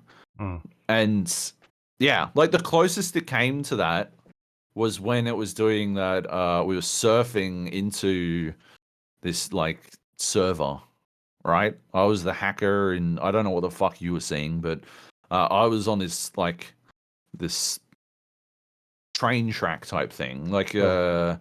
I was seeing what was that three game? lines like Guitar Hero on its Right. side. Oh, okay. And I was. There was that game that made like a track based on the music you were listening to, whatever that fucking game was. It was basically that for Mm. me. Guitar Hero, pretty similar, but yeah. So I'm seeing this shit, and I'm moving my little fucking ship while I surf my way into audio surf. While I surf my way into the fucking server, and Mhm. the closest we came, like the biggest challenge we had was in that moment, and the thing it was doing was throwing enough stuff at us that we had to prioritize how we communicated. Yeah. And I think that was probably the most interesting the game got for me, or the most challenging, certainly, the game got, was in that moment, because suddenly I felt like we were actually being stretched in our ability to communicate, because we had to analyze what information the other one needed to actually like function. And I think a lot of gamers would struggle in that, like, in that fucking situation, because like it's not something that you need to think about. You don't need to think about what information your partner needs. Hmm. But the flip side is that we have actually, like, everyone who's played PUBG, actually, I would say everyone who's played PUBG and is any good at it actually has a fair amount of fucking like experience doing that under pressure, like under high octane pressure. You're trying to communicate where a fucking sniper is, and in your brain, like, you look at your fucking dial and you're like, oh, well, they're at 270, Hmm. but in your brain that your teammate isn't on top of you, so they won't, if they look at 270, they'll see something fucking different. So you go, oh, they're at 220, and then your Yeah. teammate is making the same fucking calculation, and bang, they fucking find the sniper. Hmm. Like that's some shit that I think people who have played those kinds of games would have less Or the of a ping problem system. with, or a ping system. But No, before the ping system. Like now you just hey? point ping. You're like, there they are. Yeah, Over exactly. there Yeah, behind but that tree. it used to be that you had to do some high level intelligent communication shit. Hmm. And so I think we got through that stuff relatively easily. Like the thing we had the hardest fucking time on was that I put up a video in the Discord. That fucking you had to navigate through a maze, but one of us is using left and right, and the other one's doing the up and down. And holy fuck, that is some shit. That is just tricky to do. I think the problem was we were on like 150 I had ping or whatever it was. Yeah, I had 150 ping, and you were rolling on fucking 20 or some shit. So it because like whenever we were playing that, rates. the ball on when it was me doing, I can't remember what it was, maybe up and down, I think it was. Like the ball, whenever the thing just started, it just went like straight away. It just shot off to the right as soon as it started. And I'm like, what the fuck? Like there was such a massive delay or something was going on. And like I'd press up and the thing would just slowly go up like a little bit, whereas yours is just going like off it went. So I think that had something to do with like the lag or the way it was handling our distance. But yeah, I don't think it challenges you enough. Like it borrows like a lot of elements from other games. Like keep talking and nobody explodes. Like here's a bomb type situation. There's a bunch of different things on it, and you've got to relay information to the other person to get them to solve whatever it is they're seeing. And like it'd say, for instance, like if there are two blue wires next to a green wire, then make sure you cut the yellow wire, and it'd be like 5 different sort of descriptions there. But rather than me just reading out the entire thing, like I just read out the important bit that says if there are 2 blue wires next to the green wire, and then wait for you to go no, and then go all right, next one, because there's no point reading the rest of that out. And so we end up finishing this thing with so much time left. Like it doesn't feel like there's any urgency to it. The one that I like the most is probably the train level, where it threw like a bunch of them different things at you, and we were like, oh, we're not going to finish this. But every time we got low on the how much time was left, it'd just like automatically inject a bunch of extra time onto it. I had to inject that. Yeah, and there was a thing I could go do as well that would inject more time, and so we ended up finishing that thing. It took us a while, but it's like it's throwing all this urgency at you. But then it took us a couple of minutes to figure out the whole thing, and then we finished it. And there was like 2.5 minutes remaining that we had left, and it's like, oh, that's not really, like. Yeah, we like the time pressure was too much of an illusion. I think it shouldn't have. What it was doing was like every time we would, there were 6 things that we needed to succeed at, and every time we succeeded at one, it gave us an extra minute or a minute and a half of time. Yeah, and I think it shouldn't have done that. Like we would have failed. We should have failed. We took way too long on one of those things. Like we hard fucked up on one of them, right? Like I don't even what was it like? It was mixing ingredients or something. Yeah, mixing. Like, you had to like do 3 droplets inside of 1 second or some shit, right? Yeah. And yeah, like tricky. Like that's a challenging thing to ask of people when timing states are as hairy as they were in our game because of the ping difference. But yeah, it just needed to be way more difficult, way more challenging, in my opinion, because it just didn't feel that tricky. That first elevator was a bit tricky for you. look like? You're such a fucking dickhead. He's like sending me messages via the door, and it's just like at first it was just like locked, and then it's like try the snowman. I'm like, all right, I gotta try the snow, and I'm telling him everything I'm fucking doing, but he's sitting on the other fucking end of it, sending me fucking dickwad fucking messages and not opening the goddamn door. I'm like, this doesn't make any sense. Why do I have to do everything?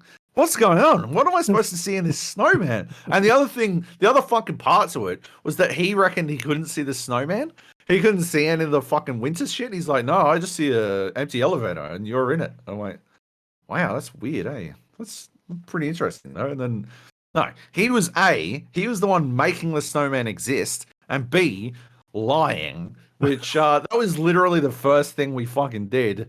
It had me worried for how the rest of that fucking game was going to go, but What did I write? Like, jump, you idiot! And you were like Yeah. trying to find the jump button. I'm like trying to jump against this fucking window. Oh my god! Oh, yeah. What a So I think it like, I think it's got a, it's too maybe casual for our, like not hard enough. It felt not as challenging, and then we had some weird bugs with it as well. There's a couple of times where like on the menu you couldn't click on things, and then the very last level like completely broke for us. Right, we couldn't finish it, and we were struggling to figure out what to do until we just quit.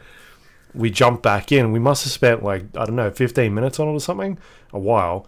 And then we ended up bailing from that game, reloading, like restarting the game, jumping back in, and immediately I could do stuff. Like it completely changed the experience, and so it's a little buggy, which was a bummer because that was the very last level as well, right? So it was like find the bomb, and we had to like full quit the game so that you could see a fucking door or some shit. It was ridiculous.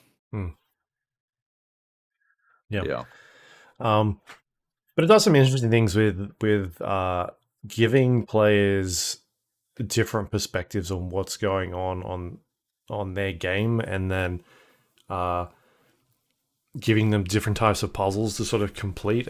But a lot of it is communication, like you said, talking to the other player, seeing what they can see, and then trying to figure out what you actually need to be doing.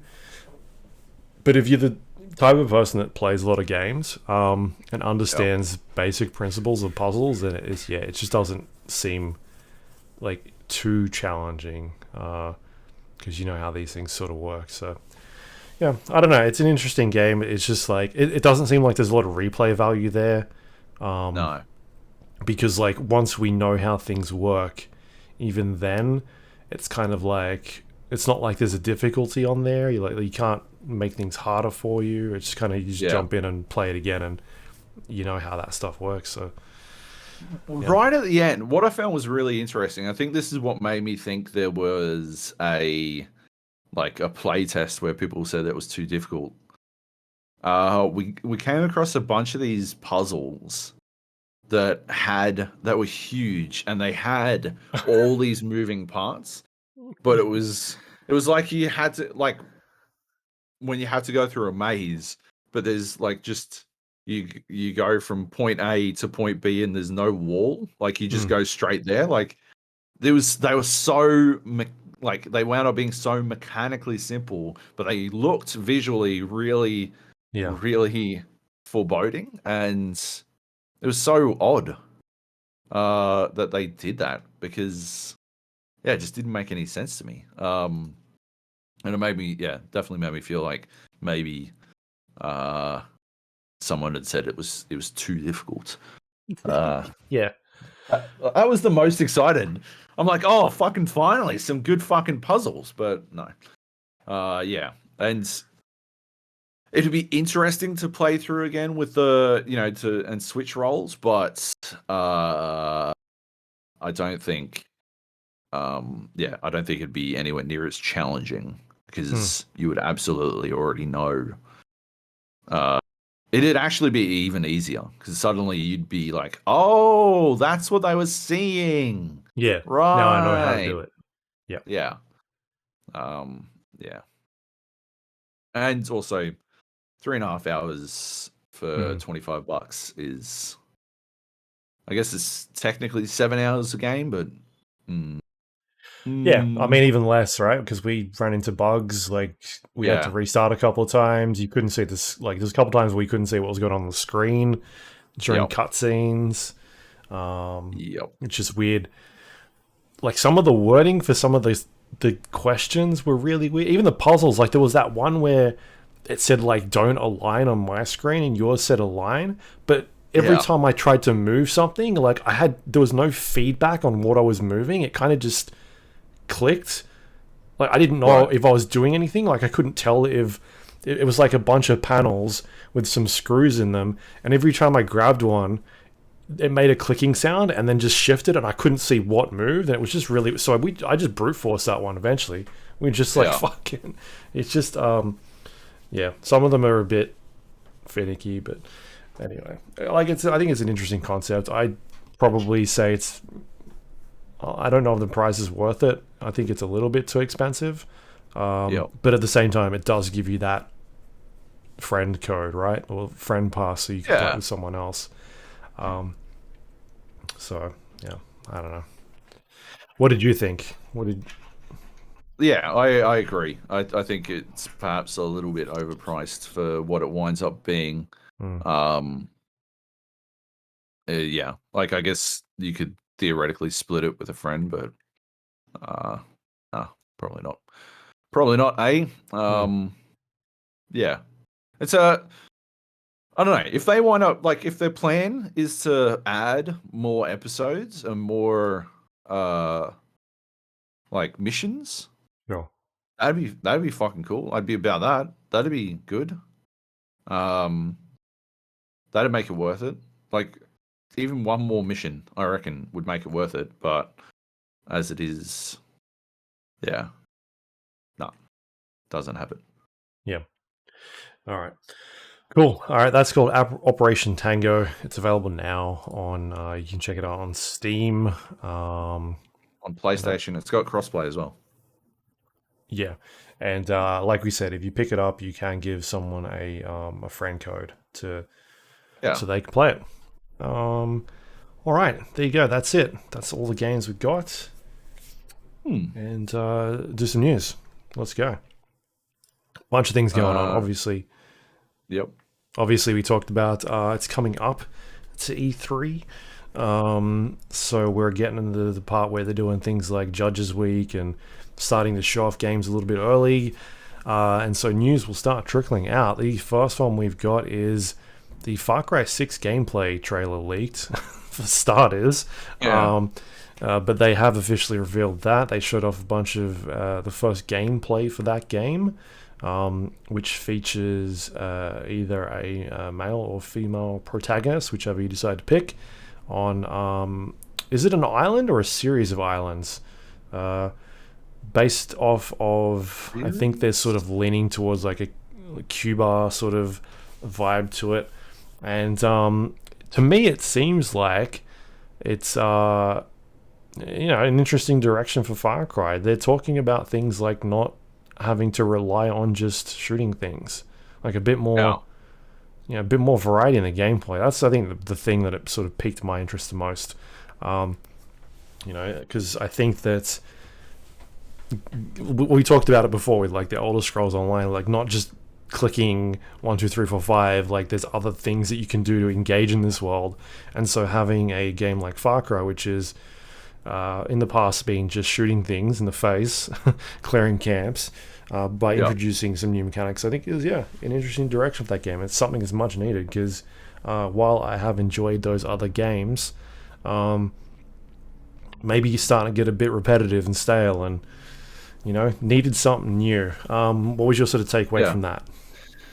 I love the idea of spending more time in like urban environments. I reckon that's a really new area for Far Cry to take us to. Like these, I think we've gotten used to the most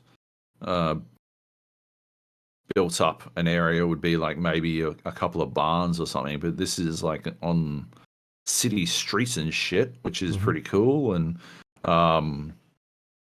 this was This like watching the video, it felt like one of the things that we used to sort of like one of those things they used to show before a gameplay hands-on session. Like, you know, you'd go into the office, like one of the offices there, and they'd sit you down in front of a giant TV, everyone in a boardroom or some shit, and you'd whip out your fucking notepad, and then they'd be like, and yeah, we'll just get you to watch this, and we'll get you hands-on. And it sort of was a very involved and epic introduction to the world of Far Cry 6, which pretty cool. It must have been extremely involved for them, like way more involved. I felt like they sort of, I don't know, didn't show as much as I would have liked, considering how long it was. I think we understand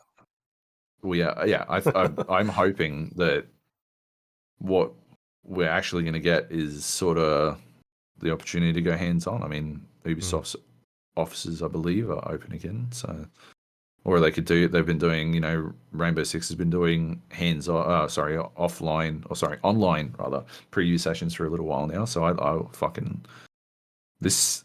I don't know, this game looks like my fucking jam, man. The only thing that I really need them to do is fix how the co-op fucking works. Yeah, you know, fix that's the. But I can see myself playing this solo if they don't, so I'm okay with it. Yeah, I like the whole how the world or the like the weapons feel very what's the word, like mechanical, or like you're using objects from the world to create these weird concoction of mechanisms that you use to shoot at people. Like, I think the one they showed off was like an engine from a car or something that turned into like a minigun, and then the other one was like the CD launcher that was CD playing gun, like the Macarena. I saw who was it? EB Games. This is how old we are, I think. EB Games wrote there were vinyls, a vinyl launcher, and I was like, it's a CD, dude. It literally says on it, it's a CD. We've gone so far from vinyls to CDs back to vinyls that the 20-year-old running the EB Games account doesn't know what CDs are. Anyway, so I think that like the feel of the game looks really interesting. So I'm kind of, I've always liked the Far Cry games, so I'm very keen to jump into that. What's your takeaway on the politics of Far Cry 6? They put a blog post up on the Ubisoft website. This is the first time they have acknowledged that they're tackling politics in a game. It's been a huge thing for Ubisoft games in the past.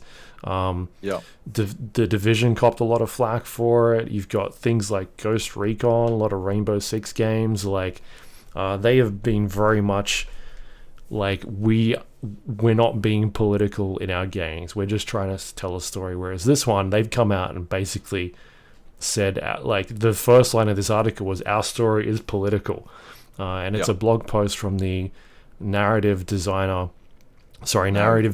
of Far Cry 6, saying that, like, we're going to be looking at things related to fascism, imperialism, forced labor, LGBTQ plus rights, free and fair elections. Like, what's your takeaway of this? Are they finally admitting that, yes, maybe it's time to get into this stuff, not walk around the bush?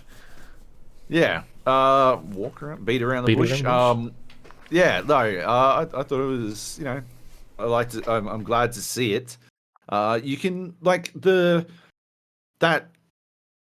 hesitance to actually commit to a political stance in games is always felt in the narrative, in my opinion. Like, you will always feel it if they're trying to appease everyone, because it mutes the impact that the story is capable of having. So I think this is a good sign for the game. In my opinion, it's got to be a good sign, because it just means that they're more confident in what they're attempting to say and what they're willing to say. So yeah, it's a good thing. Yep. Yeah. All right. Yeah, I'm very keen on checking this one out. So we will. I'll probably hear more about that one, I would say, in the next 2 weeks. All right, that's Far Cry 6. Next up, we got Battlefield Reveal is happening June 9th.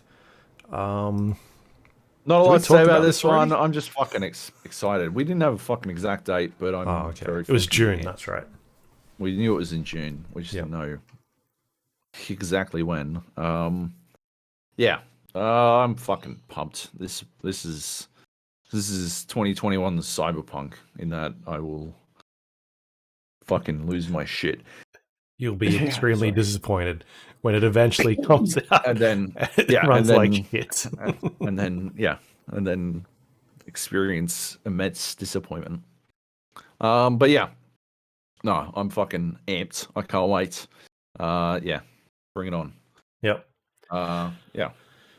All right, and then next up we saw Dying Light 2, which now has a subtitle to it called Stay Human. This is created by Techland. They released well, I guess they're doing a series of gameplay trailers and interviews with developers and that sort of thing. I watched this one live as it was happening. Yep. Yeah, I think it looks sick. They talked a bit. I've turned around. I'm in. Yeah. I was sort of iffy on it before, but this looks fucking rad. Yeah, I like the parkourness of it as well, like the wall running and jumping around, and like it seemed like I think he said something like 3,000 animations for that sort of stuff. Or I don't know, it was bonkers. Yeah, it looked really cool. I'm digging it.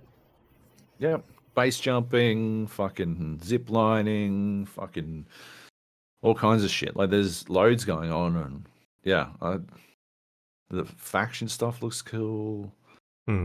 Like it just looks rad. I'm fucking excited. Yeah, they didn't dive into it much, but they briefly touched on like the actions and consequences, like going and getting electricity or power from somewhere, and like who do you give it to type thing, and how that sort of affects the world and what's going on. So that should be really interesting. So seems like they're going to be doing a series of these sort of interviews / gameplay reveal trailers leading up to its release, which now has a December release date. We'll see if that one changes, but at this stage it's due out this year.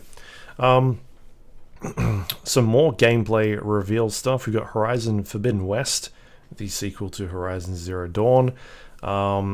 We got our first look at gameplay for this, which this game looks amazing. Looks really nice. It's a very good looking game. They've made a lot of changes, looks like, the combat, borrowing elements from things like, I don't know, like other open world games. We saw like a glider in there. We've got like a sort of a grapple hook system going on.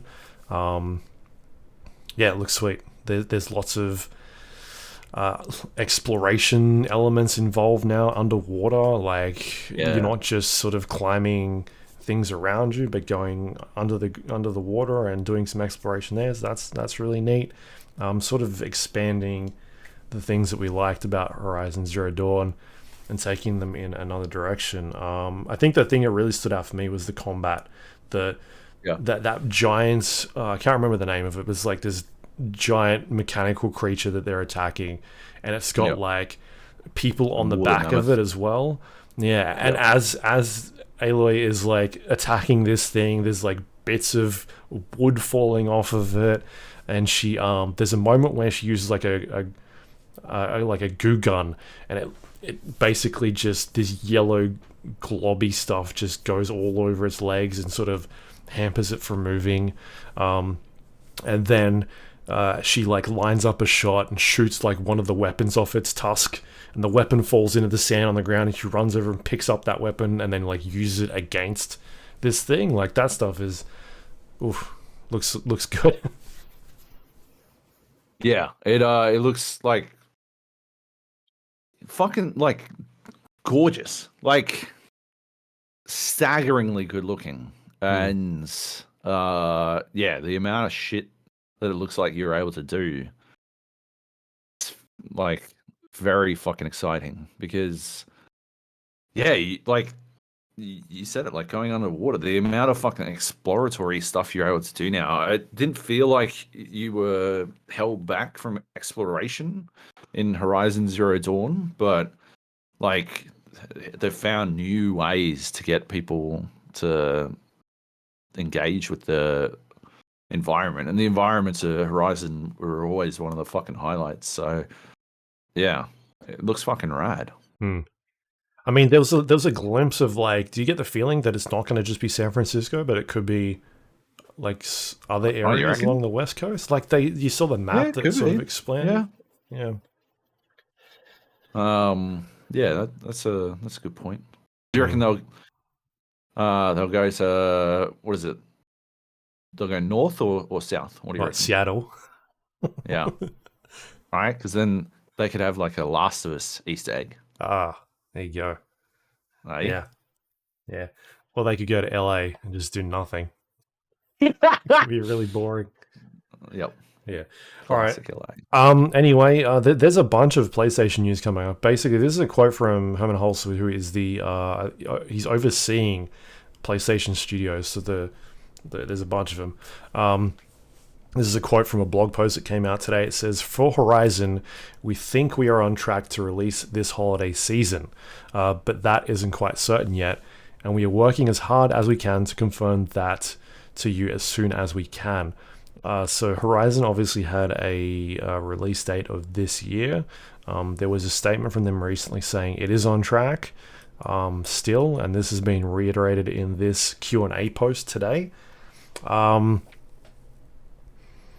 Yeah, I guess we gotta wait and see, right? The thing that worries me is if they do push this back, they've got problems because they don't have a big AAA game for this year, like for the end of this year. Right. Because leaning onto this, God of War Ragnarok has been delayed to 2022, which I guess is not... I mean, I've been saying this for a couple months now. I don't expect this game to come out this year just because they've been so quiet on it. If it was going to come out, it would have came out the first half of this year, and it didn't. There's no way they're releasing two of those games at the end of this year. It just doesn't make any sense. What doesn't make any sense is they don't release any of those games this year, because then they don't have it. Like, they don't have any games. I think that's a massive problem. I don't know about, like, it's obviously not ideal, but it's not like they won't have had any games out in 2021. We're very close to Clank. Yeah, that's just around the corner, and obviously Returnal.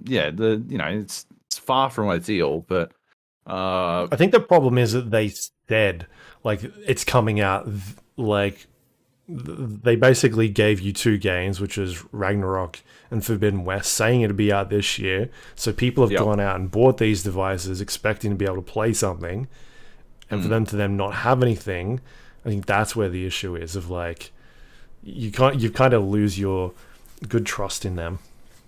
Yeah, true, 100%. On the flip side, at least they've got any games at all. Yeah, unlike the other giant console that's out. So, yeah, I don't know. It's one of those odd things, I guess. Yeah. Is God of War surprising, or no? I think we'd all sort of figured it wasn't coming anyway, right? Mm-hmm. Yeah. The other news out of this was that Horizon Forbidden West, God of War Ragnarok, and Gran Turismo, is it 7, are going to be releasing on PlayStation 4 as well as PlayStation 5. That was the other news that came out of this post. Getting the people a bit fired up about this. I guess the long legs of Sony supporting these other games and how much it'll sort of hinder the development of it, trying to get this stuff to run. Like we talked about, you mentioned Cyberpunk 2077 just before, and there was a lot of that game initially got delayed because they were trying to get that game running properly on the old generation of consoles.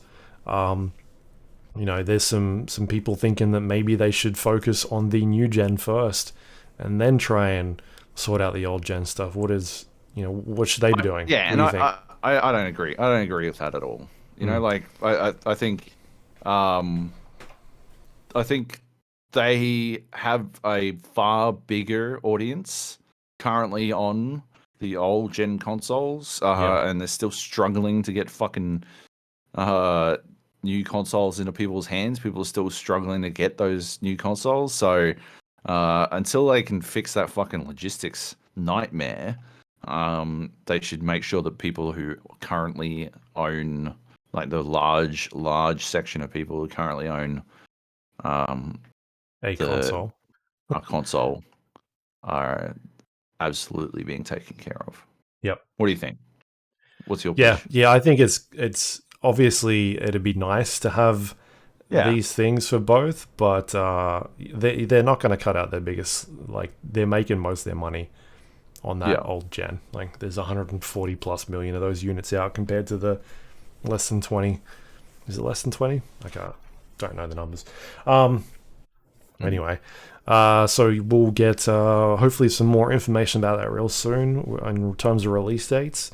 And the last piece of sort of information from this blog post was, I guess, confirmation that the developer behind Days Gone, Bend Studios, is now working on a new open world IP and not a sequel to Days Gone.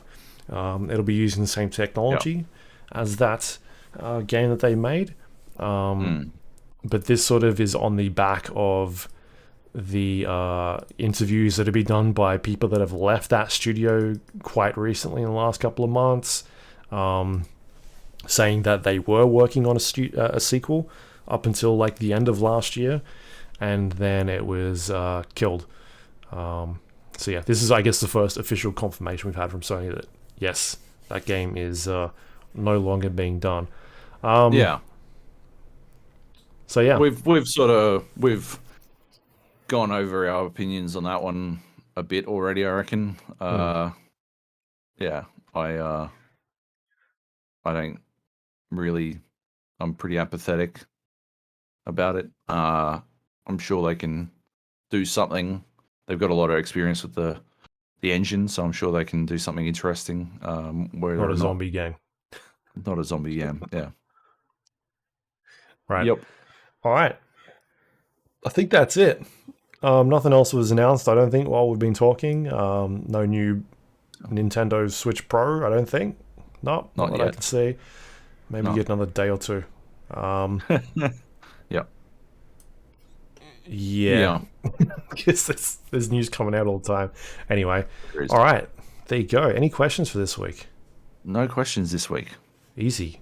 We get out of here then. That would be the end of the podcast. Awesome. You can find us on iTunes, Android, Windows Store, Spotify, YouTube, all the places you get your podcasts from. You can find us on The Gap or the GA Podcast. Please rate and review the show. Helps other people find us. Thank you if you have a chance to do that. If you would like to send us questions, you can go to thegapodcast.com/Discord. You can jump in there. We got a questions channel. We got a movie channel. You can talk about your favorite movies you just saw. There's general chat, people talking about how expensive the new 3080 Ti is. It's a Ti, apparently. Oh, yeah. What an idiot. You'd think that guy that... Yeah. Don't get me started on that. I think he's trolling, what about surely. What about that AMD stuff? Did you see that shit? I did, yeah. I mean, it doesn't look...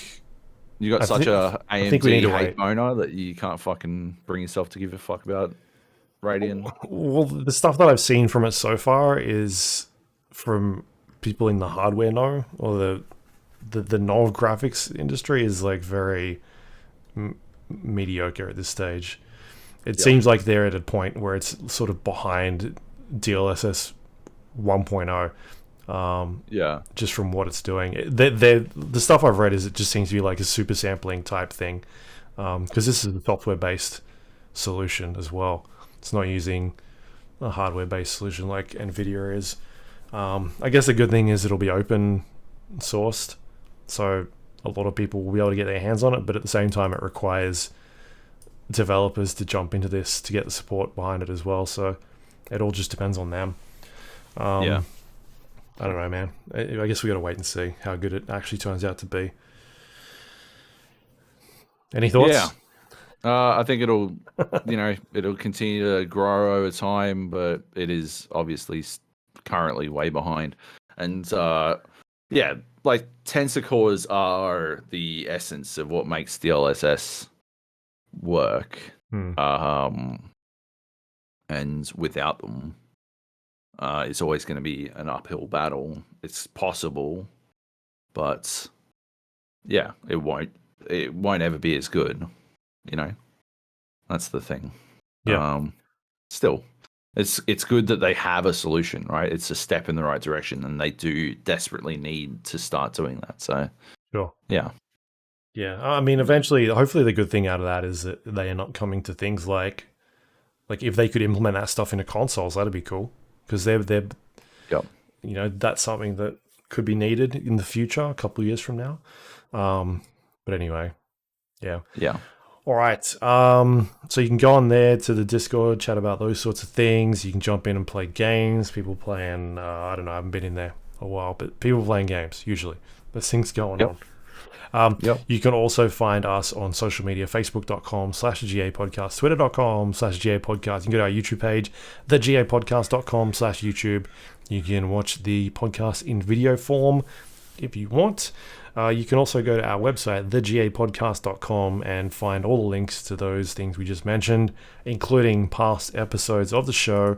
Or you can just jump on there and check out some of Job's semi-weekly features. Last week was about the Battlefield moment economy. That was a couple weeks back, actually. And I've been behind. I've been doing Euro 3. work. Euro 3, we need them up there. End of the day. Thank you. And that is all thanks to our Patreon members. If you want to help support the show, you can go to patreon.com/thegA podcast, become a recurring member, get the podcast a little bit early, and help us pay the bills and keep the website running. Thank you to everyone that does that. We greatly appreciate your support. And have you got anything you'd like to pimp out for this week you've been working on? No. Where can people find you? Check me out on Twitter at JoeyJojo, and I'll see you in the funny pages. What are they? Fucking newspapers used to contain mostly terrible comic strips, instead of just mostly whatever Rupert Murdoch is banging on about today. It was a different time. What do you got, Luke? You can find me, twitter.com/Luke Lawrie, or you can go to that's it for me this week. All right, that is it for this week's show. We'll be back with more next week. Hopefully some more E3 rumor things, because E3 starts on next weekend, the weekend after next weekend. So I'm sure there'll be a bunch of spicy leaks coming out. People wanted to jump in first and get their things shown off. So yeah, it's gonna be fun couple of weeks. But I don't know what I'll be playing. There's some secret stuff you can talk about right next week, you said? Yeah, a little bit. Yeah. Some stuff. So yeah, we'll see how that goes. Cool. See if we get anything else as well. Yeah. All right. Well, it's going to be a busy 2 weeks, so everyone stick around, and we'll see you then. Thanks for listening.